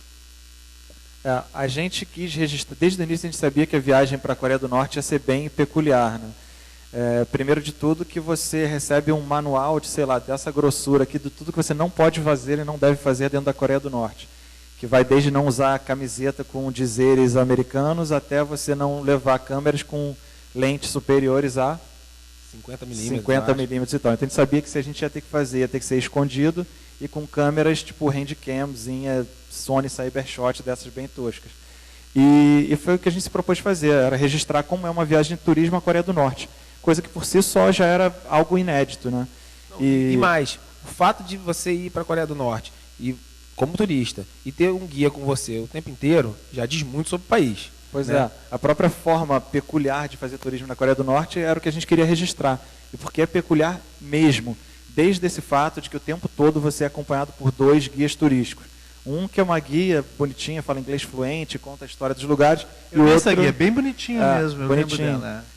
E o outro que é o guia mais sisudão, que obviamente era só um observador lá, se a gente não tinha alguma agenda escondida ou segundo as intenções e tal. E eles chegavam até a se hospedar no mesmo hotel que a gente. A gente não tinha acesso à realidade mesmo da Coreia do Norte, muito pouco. No nosso hotel no nosso quarto tinha BBC passando, eu falei, cara, não é possível, os caras vêm BBC. Aí eu perguntei para o nosso guia, tem televisão lá no quarto de vocês, que eles ficavam no nosso hotel. Ah, tem sim. E o que passa? Não, só a programação da TV local, no andar deles não tinha. A gente não podia dar um passo fora do lobby, nosso passaporte ficava com eles, o nosso roteiro era programado por eles. O hotel era numa ilha. O hotel ficava numa ilha que eles recomendavam que a gente não saísse do hotel e a gente não dava um passo, chegava no lobby, eles já estavam lá esperando a gente assim, apostos. Não é que o Léo, que adora piadinhas politicamente incorretas, um dia a gente desceu e o Pesca, que fomos nós 2 e o Pesca, o UFO não pôde ir nessa. Ficou, sei lá, demorou um pouco mais, a gente chegou primeiro no saguão. E aí abriu a porta do elevador, já estavam os 2 lá esperando a gente. Aí na hora que viram, estava faltando um, perguntaram, where's Bruno? Cadê o Bruno? Aí o Léo chegou, o Bruno foi fazer um jogging aí pela cidade, foi correr por aí. Aí ela falou, não, é brincadeira, estava ouvindo já o alarme, seu. Ela falou, não, é mentira, ele está escovando o dente, já vai descer. Mas eles deram uma vacilada, né? Porque eles, o governo da Coreia que prepara a sua deram viagem. Uma vacilada, a gente fez um programa de TV na Coreia do Norte. Deram uma bela vacilada. Mas é o governo da Coreia do Norte que prepara a sua viagem inteira, né? Eles que escolhem como você vai, se você vai voando, se você vai de trem. E eles escolheram que a gente fosse de trem. Porque, na verdade, a gente foi para a China, a gente saiu daqui para a China para tentar pegar o visto lá sem saber se ia conseguir. Né? E perturbamos, os caras, ok, vai. Só que vocês só vão ficar 3 dias, vocês vão de trem e voltam de avião. Só que durante a ida de trem da China até a capital, Pyongyang, foi um momento que a gente não estava com guia. Né? Os guias só receberam a gente quando a gente chegou na estação de trem. Então a gente cruzou o país inteiro sem guia. E foi aí que a gente conseguiu filmar realmente coisas pesadas, trabalho forçado, né? A gente conseguiu ver a miséria mesmo. E aí, óbvio, depois quando a gente chegou na capital, a gente viu aquela coisa maquiada lá que é famosa da Coreia do Norte. Grande maioria dos nossos ouvintes são muito jovens, podem achar que esse negócio de ter dificuldade de filmar no país tem que ir para muito longe, né? Mas na verdade há pouco tempo aqui nós tínhamos isso aqui, né? Em 1982 eu fui para Montevidéu fazer Super 8 e quando nós desembarcamos do ônibus tinha 2 sujeitos que grudaram em nós e ficaram conosco o tempo inteiro. E nós queríamos ir para um certo lugar, não vou filmar na praça tal, não, naquela praça não é bom porque a luz não é boa. Então a gente diz, vocês trabalham com fotografia, etc. A gente se conhece um pouco aqui, então a gente chamou, eram os nossos fotômetros. Eles nos diziam onde é que a luz era boa e a gente podia filmar lá. Nos outros lugares a gente não podia. Mas isso é uma realidade em muitos lugares, mais do que a gente imagina. Assim, a gente que começou a ir atrás desses lugares, a gente começou a ver que isso isso acontece com frequência. Né? A coisa mais comum é a gente chegar nos nossos destinos e ainda mais esses que são os pseudo-ditaduras, né? E eles dizem, olha, vocês podem filmar tranquilamente, o país é livre, só não pode filmar prédio da administração pública, exército, polícia, escolas, hospitais, e aí vem a lista. Mas a gente só pode filmar onde eles querem que seja visto. Então isso é comum, muito comum. Uma pergunta, acho que achei bacana aqui. O ponto de vista de vocês sobre o Brasil mudou após conhecer tantos outros lugares? Eu costumo dizer que a palavra miséria para mim ganhou outro significado depois que eu comecei a viajar com Não Conta Lá em Casa. E acho que uma viagem que mexeu muito com a gente assim, nesse sentido foi para o Haiti. A gente foi para o Haiti, que já era o país mais pobre das Américas, um ano depois do terremoto que, pelas condições do próprio país, vitimou milhares e centenas de milhares de pessoas, botou abaixo mesmo o país inteiro, e a gente viu uma situação de miséria assim, absoluta, sabe? De degradação humana mesmo. E falta de luz no fim do túnel, que é o pior. E falta de luz no fim do túnel. E a gente foi numa catedral que tinha desabado, e nos escombros, um ano depois, tinha ainda osso humano, sabe? Não tinham nem tirado o entulho ainda, nem das vítimas e tal. Isso dá assim, a gente tem até mais profundamente, até não só comparando com o nosso país, mas até nas emoções assim, do que a gente viveu, do que a gente viu, que as pessoas passaram, e depois parece mó clichê, mas a gente, sei lá, acho que as coisas parecem um pouco menores, assim, nossos problemas parecem bem menores depois de a gente ver, sei lá, um ataque terrorista dentro de uma escola de crianças, como a gente viu em Beslan, ou sei lá, bairros inteiros devastados como se fosse entulho, como a gente viu no tsunami do Japão.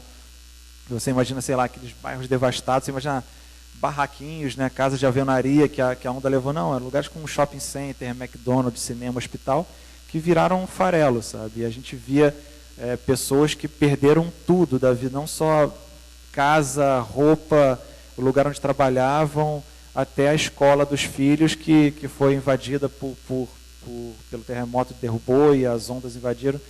E aí isso que o Léo falou é interessante. No Haiti, a gente voltou de lá muito desesperançoso. A gente perguntava sobre as milhares e milhões de dólares em doações, a Madonna fazendo show beneficente para o Haiti, e o povo local falava, pergunta para os nossos dirigentes onde é que foi esse dinheiro, que até agora a gente não viu nada. E no Japão a gente viu uma situação diferente, né, uma calamidade igual, mas diferente. E a gente voltou de lá feliz, a gente pode dizer assim, por ver como é que tinha a condição do país se reerguer, que toda aquela cultura japonesa do respeito, da disciplina, da ordem, fazia com que eles pudessem se recuperar muito mais rapidamente daquela situação. A gente levando mantimentos para áreas que as pessoas, como eu falei, tinham perdido tudo, e a gente botava lá, por acaso, a equipe que estava indo com a gente era de um cara que era representante asiático da Armani Exchange. Então a gente levou camisetas, calças e tudo da melhor qualidade. E chegava um senhor idoso que tinha perdido a casa, todas as roupas que ele tinha, e se ele precisava só de uma cueca, ele pegava uma cueca e ia embora. Se ele precisasse de uma camiseta, ele pegava uma camiseta e falava, tem uma caixa aí com uma vastidão de coisa sobrando para pegar. Ele, não, eu vou pegar só uma camiseta que eu preciso, de repente a outra que eu pegaria extra, alguém vai precisar. Sabe, isso numa situação de caos, de calamidade, de desespero, eles tendo esse respeito pelo próximo. E a gente voltou de lá com essa lição. Acho que a mesma das maiores tragédias a gente conseguiu relativizar e aprender alguma coisa. Uma pergunta que me parece um pouco feminista. Vocês acham que o programa deu certo porque são 4 amigos homens? Se o grupo fosse formado por pelo menos uma menina, teria outro formato? Outro ideal? Seria um programa diferente? Eu acho que na verdade eu prefiro. Eu acho que se tivesse uma amiga que se identificasse muito com isso, também funcionaria, até porque em alguns lugares que a gente foi, a gente teria conseguido abordar o assunto, problema da mulher, de uma forma muito mais interna, né? Mas eu gosto de dizer o seguinte: na verdade deu certo não é porque são 4 meninos, é porque são 4 brasileiros. A gente, cara, nosso passaporte e a camisa da seleção brasileira já resolveram tanto problema para a gente, que assim, não dá para contabilizar aqui como a gente foi bem recebido em certos lugares onde estava tudo, dando tudo errado. Assim, agora ferrou, é hoje que vai dar a gente sempre fica nessa, né? Alguma hora vai dar merda no Conta Lá em Casa e a gente vai morrer pelo meio do caminho. Mas aí o Pelé salva, não, o Romário. Pelé é o Romário. Agora é o Ronaldo. O Ronaldo. Então, na verdade, eu costumo dizer isso, que dá certo porque são 4 brasileiros. Não consigo ver outra nacionalidade que pudesse fazer dessa forma que não a gente. A gente está muito bem visto no mundo inteiro hoje. Muito bem visto. Assim, até quando perguntou se tinha mudado, né, a nossa visão sobre o Brasil, como a gente tem essa síndrome de somos brasileiros, né, pequeno e tal. Cara, assim, como a gente está sendo visto lá fora, um país em crescimento, e a importância que eles estão dando no cenário mundial, da chegada do Brasil. Tipo, depositando esperança na nossa participação nos fóruns de debate. Desde historicamente, essa questão do Brasil nunca ter se envolvido em grandes disputas territoriais, guerras e tudo mais. Nossas mesmo, né? Não somos vistos assim. Mais conhecidos pelo futebol, pelo samba, pela festa, e mais recentemente, sem fazer defesa partidária nenhuma, mas é o que a gente percebe nesses países que a gente vai, a gente viu vários lugares falando do Lula, como Lula visto de uma maneira, pelo menos essa questão que a gente pode... O Fórum Social Mundial que aconteceu aqui tantas vezes, já ouviram alguém falar disso? Estive lá em Porto Alegre, não. Então, não, do Fórum Social especificamente não, mas do Lula bastante, como é que pelo menos nesse sentido assim de ter a política externa, o Brasil ter ganho uma outra dimensão. Albânia, eu me lembro, Timor-Leste, os caras falam, pô, o Lula tem que vir aqui para consertar a nossa situação de Lula. Mas mostra um pouco de como é que o Brasil recentemente está sendo visto. Não, né? e abriu portas assim, para a gente. Não só essa situação atual de crescimento e do posicionamento do Brasil, mas como outras pessoas, outros brasileiros que já fizeram história por aí, que também abriram portas. O Fran falou do Timor, e eu lembrei logo do Sérgio Vieira de Mello. Tipo, quando a gente chegou lá no Timor, o fato da gente ser brasileiro, né, o cara que participou tão ativamente lá daquele momento mais trágico do país. E então a gente foi no Iraque também, onde ele morreu. Cara, assim, a gente mostrava a camisa brasileira, às vezes a gente revistando o carro, revistando tudo, e a gente não sabia falar a língua, e o UFO tem cara de árabe, então ele era confundido, achavam que ele não estava falando a língua porque ele estava escondendo alguma coisa. Aí quando abriu a mochila para ver, assim, revistar a camisa do Brasil, aí pronto. Já resolvido. Resolvido mesmo. O único lugar que mostra muito sobre o lugar também, foi na Coreia do Norte, quando a gente foi presentear o nosso guia com uma camisa do Brasil, ele abriu, oh, thank you very much, Maradona. Maradona não, Pelé, Maradona. Mas é verdade, dá certo porque são 4 brasileiros, não é porque são 4 amigos. O fato de serem 4 amigos foi assim, obra do acaso. Uma pergunta técnica aqui do Jordano Tronco, mas que eu acho muito interessante. Como é que fica a captação de som no programa de vocês?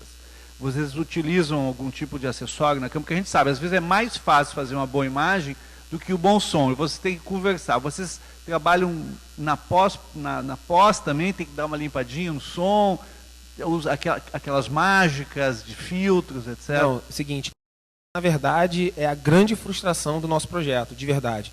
Porque a gente conhece, a gente sabe como fazer um bom som, porque a gente começou a se envolver muito com produção audiovisual de verdade, em cursos e Academia Internacional de Cinema, a gente começou a estudar isso a fundo, né? A gente curtiu muito a ideia.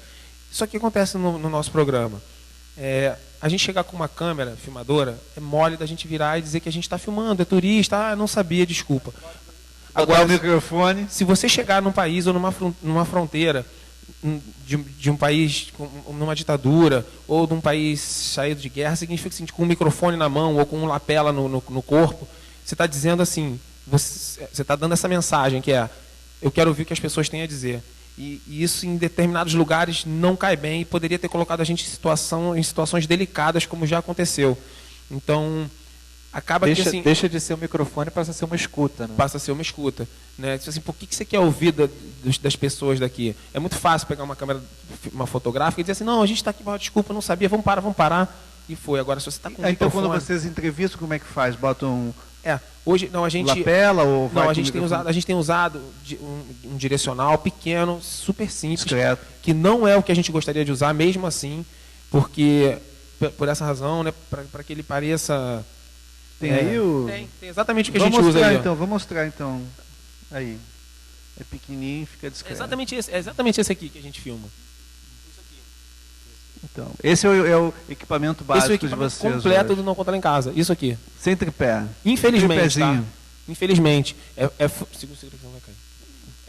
Para mim é muito frustrante, muito mesmo, ter que fazer um programa aí nesses lugares que são esteticamente lindos e ter entrevistas que são transformadoras com pessoas que a gente gostaria de ouvir horas e botar 2 horas de entrevista no ar e ter que captar isso de uma forma que não é ideal. Mas você grava um som direto na câmera ou não tem um gravadorzinho separado? Não. O gravador separado foi a gente chegou a pensar nisso, mas era aquela mesma história.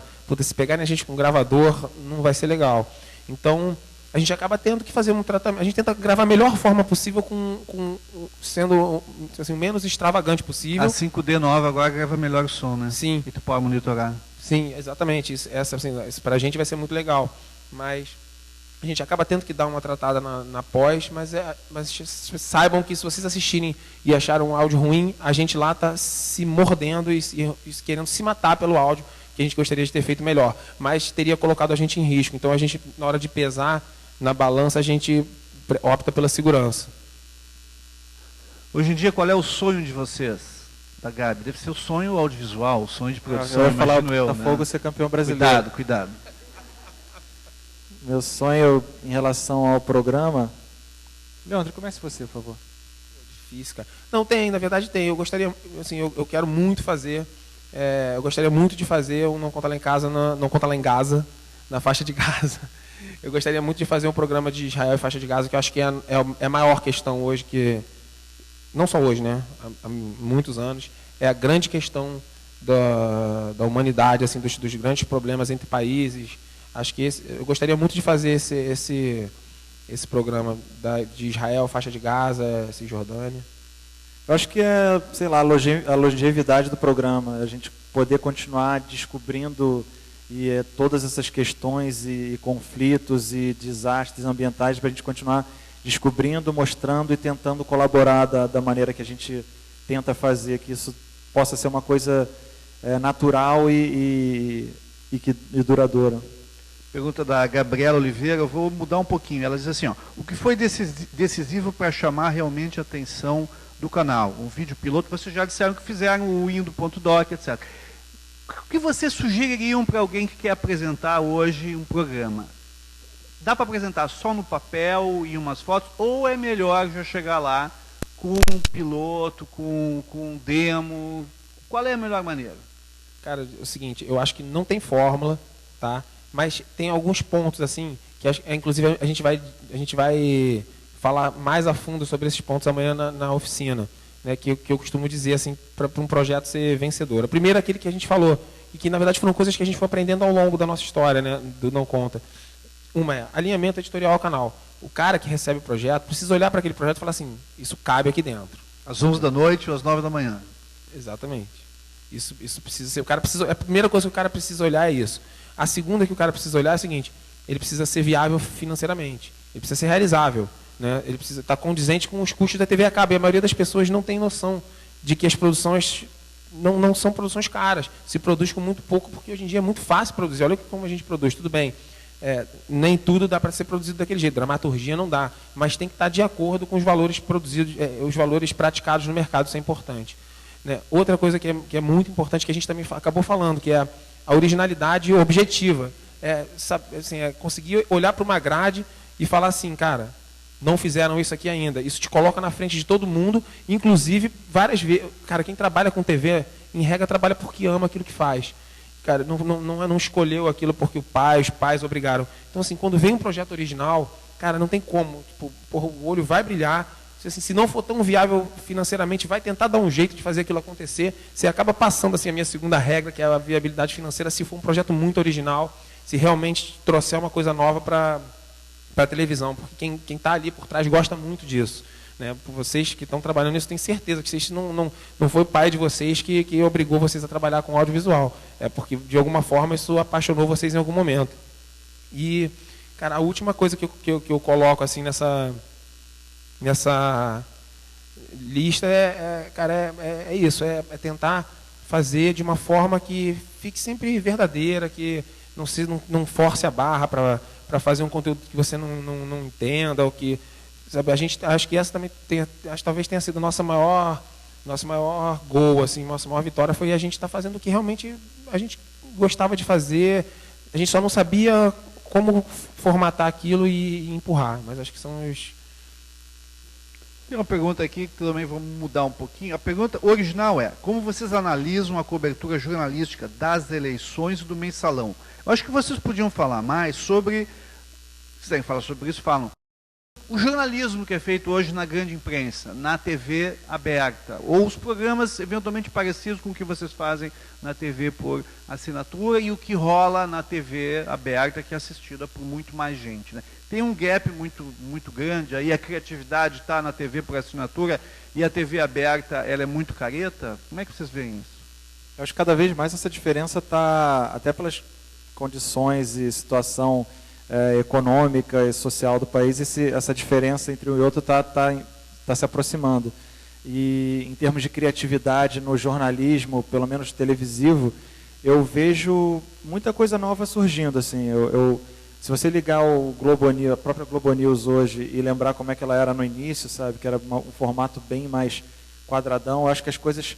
E aí vai muito também em direção a essa nova onda digital e câmeras portáteis. Tem o Profissão Repórter em São Paulo, que tem um pouquinho esse frescor aí da câmera mais na mão do repórter, né? É super legal, meio que um bastidores e essa coisa do bastidores também entrando muito pela questão digital, poder propiciar isso também. Eu acho que estão se adaptando com o tempo. Isso não só aqui no Brasil, se você for ver também a CNN mesmo hoje, que eram só aquelas coisas do âncora apresentando os fatos relevantes do dia. Hoje em dia tem vários programas, alguns deles são bem on the road, assim, são bem câmera na mão, pé na estrada, sabe?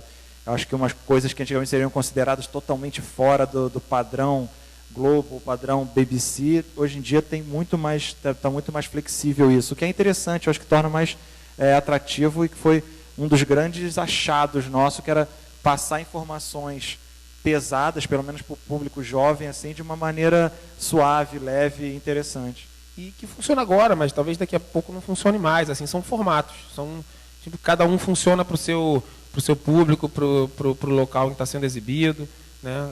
E aí volta, né? Aquela questão do alinhamento editorial, né? Imagina se a gente chegasse para o Multishow, um canal jovem, e apresentasse um programa para eles que a gente estaria com um microfone aqui assim na mão, igual esse, falando cercado com uma camisa assim, press, né?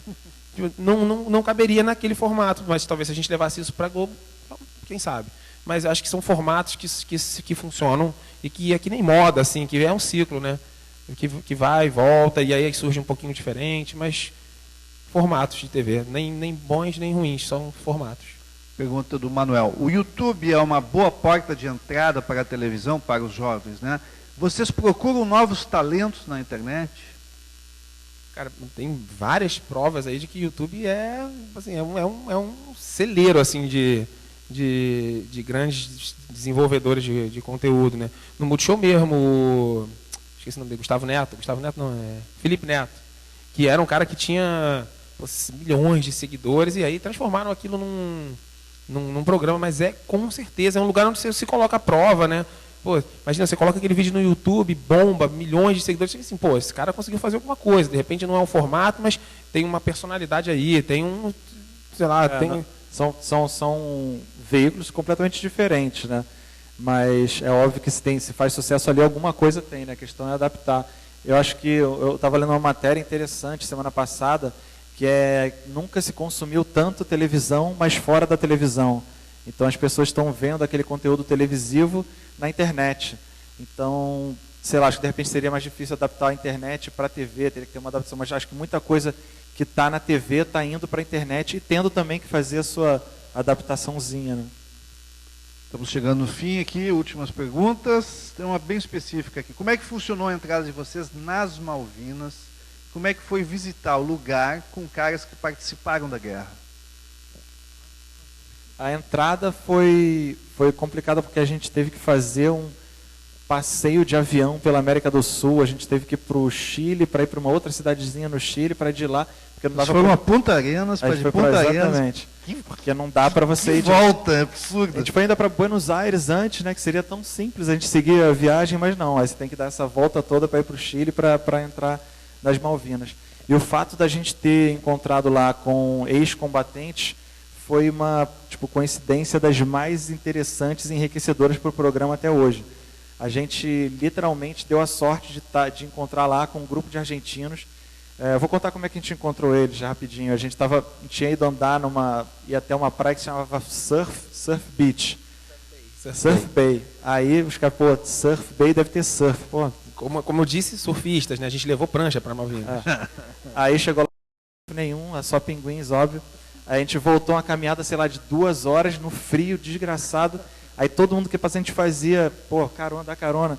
E só em inglês, né? Em inglês, só britânicos passando e, tipo, tiravam nossa pinta de sul-americano para argentino e falavam, pô, nunca que eu vou dar carona para esses caras. Então passavam milhões de carros. De repente, um carro parou lá na frente. Caralho, parou, vamos, vai, todo mundo correndo, entrou no carro quando vieram os argentinos. Eles, hermanos, aquela brincadeira e tal. Não, e ainda rolou uma situação constrangedora, né? Porque a gente não podia dizer o que a gente estava fazendo ali, e eles também não, estavam com medo de dizer esse foi o momento chave, que a gente perguntou assim, vocês já vieram aqui? Aí eles falaram, a gente já veio uma vez. Aí a gente meio que se olhou assim, aí, pô, quando foi que vocês vieram?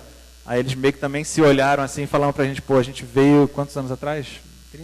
30 anos atrás, quando a gente veio aqui lutar nos combates da Guerra das Malvinas, perdemos amigos, companheiros, e a gente está hoje fazendo essa viagem de volta meio que para ir aos lugares onde nós travamos batalhas e perdemos amigos para rever isso tudo. Pô, e aí a gente fez amizade com os caras, não falavam nada de inglês, eu ficava traduzindo lá para eles, aí viramos parceiro todo mundo.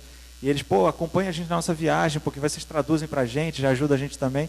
E aí a gente foi perfeito, né? A gente foi acompanhando essa viagem espiritual desses caras às Malvinas, foi sensacional. E foi onde eu tomei chimarrão pela primeira vez. Tinha mais açúcar. Mas o que deles daqui. não é tão bom, nossa. Vocês já sentiram medo da morte, de morrer? Já. Bagdá. Em Bagdá, com certeza absoluta, na hora aquela passagem que o Fran falou, a continuação da nossa saída do aeroporto até o nosso hotel foi assim, terror e pânico, como a gente imaginava que fosse chegar um dia esse momento, mas não tão rápido, que foi na primeira temporada. A gente começou a ver assim, verdadeiras operações de guerra na rua, de verdade, e a gente não estava preparado para uma coisa tão ostensiva daquele jeito. Era tipo, um cara dava uma fechada no outro e tinha um tanque do lado americano que virava uma metralhadora antiaérea assim pro cara, tipo, para com essa zona aí, senão eu vou... Era nesse nível. Assim. E aí, assim, só foi piorando, né?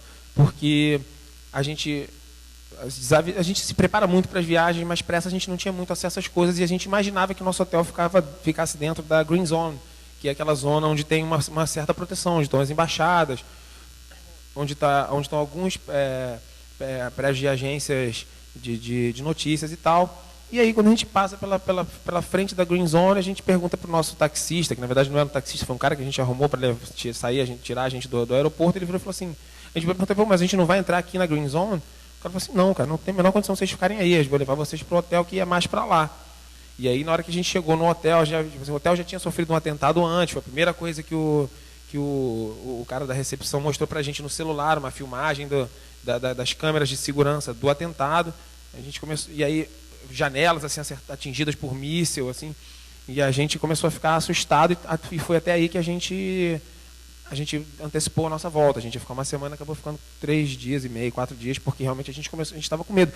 E o mais legal foi assim, o mais curioso foi que a gente estava num estado assim de tensão tão acelerado, assim, a gente estava tão preocupado, né, que fisicamente quando a gente chegou na Turquia de volta, todo mundo arriou, febre.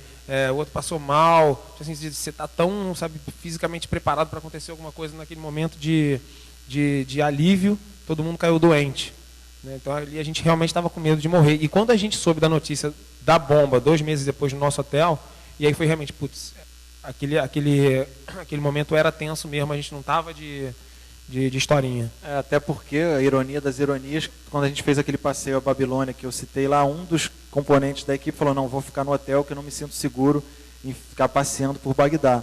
E o hotel onde ele ficou foi bombardeado uma semana depois, com 70 vítimas e tal, ou seja, não tinha lugar seguro em Bagdá naquela época. As últimas, então. Primeiro, o problema idioma já prejudicou o conteúdo do programa? Quais idiomas vocês falam melhor ou mais fluentemente? E vocês já sofreram algum tipo de preconceito em alguma viagem? Em relação ao idioma, logo na China de cara a gente passou perrengue também, porque a gente só fala inglês, eu falo espanhol e um pouquinho de francês, que só me adiantou alguma coisa no Haiti e na Tunísia agora, ou seja, não me valeu tanto assim. E na China a gente não fala chinês, obviamente. e ninguém entendia nada. A gente demorou 3 horas um dia para pegar um táxi. A gente teve que entrar num mapinha desses da cabine de mapa e desenhar no papel o lugar da região, que a gente viu lá que era mais ou menos perto do hotel, desenhar tracinho por tracinho chinês para mostrar para o taxista. Na Rússia também, quando a gente fez o Cáucaso, era difícil achar alguém que falasse inglês. E a gente nunca quer levar, a gente já teve até nessa da Rússia mesmo, a gente teve um amigo nosso que trabalha no G1, que fala russo, tem aula de russo. E a gente pensou que, será que ele não leva o cara vai traduzir para a gente, vai viabilizar várias coisas para a gente. Sabe, ia trazer isso que a gente não quer para o programa, que era um artifício. Mas o programa absorve essas dificuldades, acaba virando tema. Exatamente, do programa. a gente inclusive transformar isso na parte da história, essa dificuldade da gente falar inglês, de se comunicar com alguém. No Cáucaso, a gente usou o Google Translator para falar com as pessoas. A gente falava no celular, aí botava para a pessoa ouvia, ela falava de volta e a gente ouvia de volta, assim, de verdade. Funciona? Funciona mesmo. Para conseguir quarto no hotel foi assim. Não dá para entrevistar, óbvio, porque vira uma coisa que sem fim. Mas a gente conseguiu quarto no hotel, fazer reserva no hotel assim, usando o Google Translator mesmo. Bom, são 10 horas, exatamente o nosso teto. Eu, em nome aqui da Famecos e do SET, só posso agradecer essa noite, que para mim, pelo menos, foi muito agradável. Espero que tenha sido para vocês também. Eu recebi aqui a incumbência de lembrar que amanhã, às 22h30, toca a banda dos professores da Famecos, é isso? Me confirmem, é isso mesmo? Infelizmente, esse ano não vou tocar, que eu não pude ensaiar com eles, estão tocando músicas muito difíceis. O meu negócio é punk rock, o resto é muito difícil. Então, amanhã, às 22h30, lá no Saguão, né?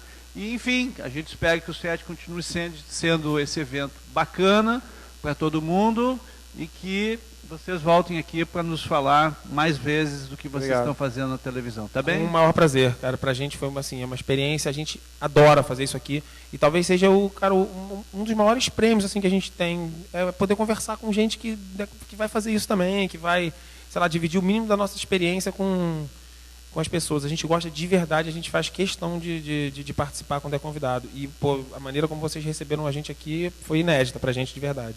E acho que se a gente pode também contribuir de alguma forma, é a gente servir de exemplo. E tipo, quando eu falo isso, é sem a mínima pretensão ou ser metido ou nada disso, sabe? Se nós 4 conseguimos fazer isso, sabe, seguir o nosso sonho, transformar isso em uma coisa viável, cara, qualquer um consegue. Os meios de produção estão aí. O mundo precisa de boas ideias e está carente de sacadas boas e coisas que a gente queria humildemente fazer a diferença no mundo, colaborar e dar alguma coisa de volta para o mundo onde a gente vive. A gente simplesmente descobriu que um reality show era a menor maneira de fazer isso. Eu acho que, sabe, vocês podem fazer um blog, um jornal, uma rádio comunitária, ou nos seus próprios trabalhos, independente do que seja. Cara, dá para a gente fazer a diferença no mundo que a gente vive hoje, sim. Ainda dá para fazer isso. Não é sonho infantil ou piegas. Eu sou a prova viva, nós somos a prova viva disso, sabe? Se a gente conseguiu, cara, qualquer um consegue. Obrigado, gente. Antes das palmas, mais um aviso que hoje também tem banda. Agora, ali no saguão da Famecos, a banda Lepata. Agora sim, podemos aplaudir os nossos patrões.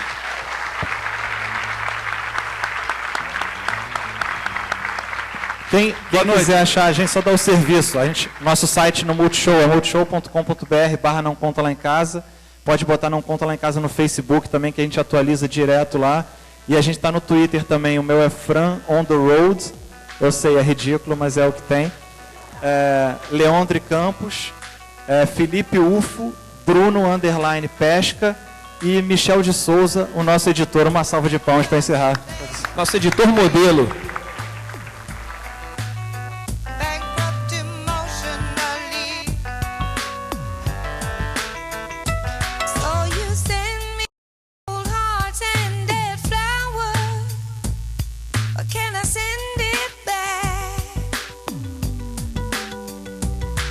Splash out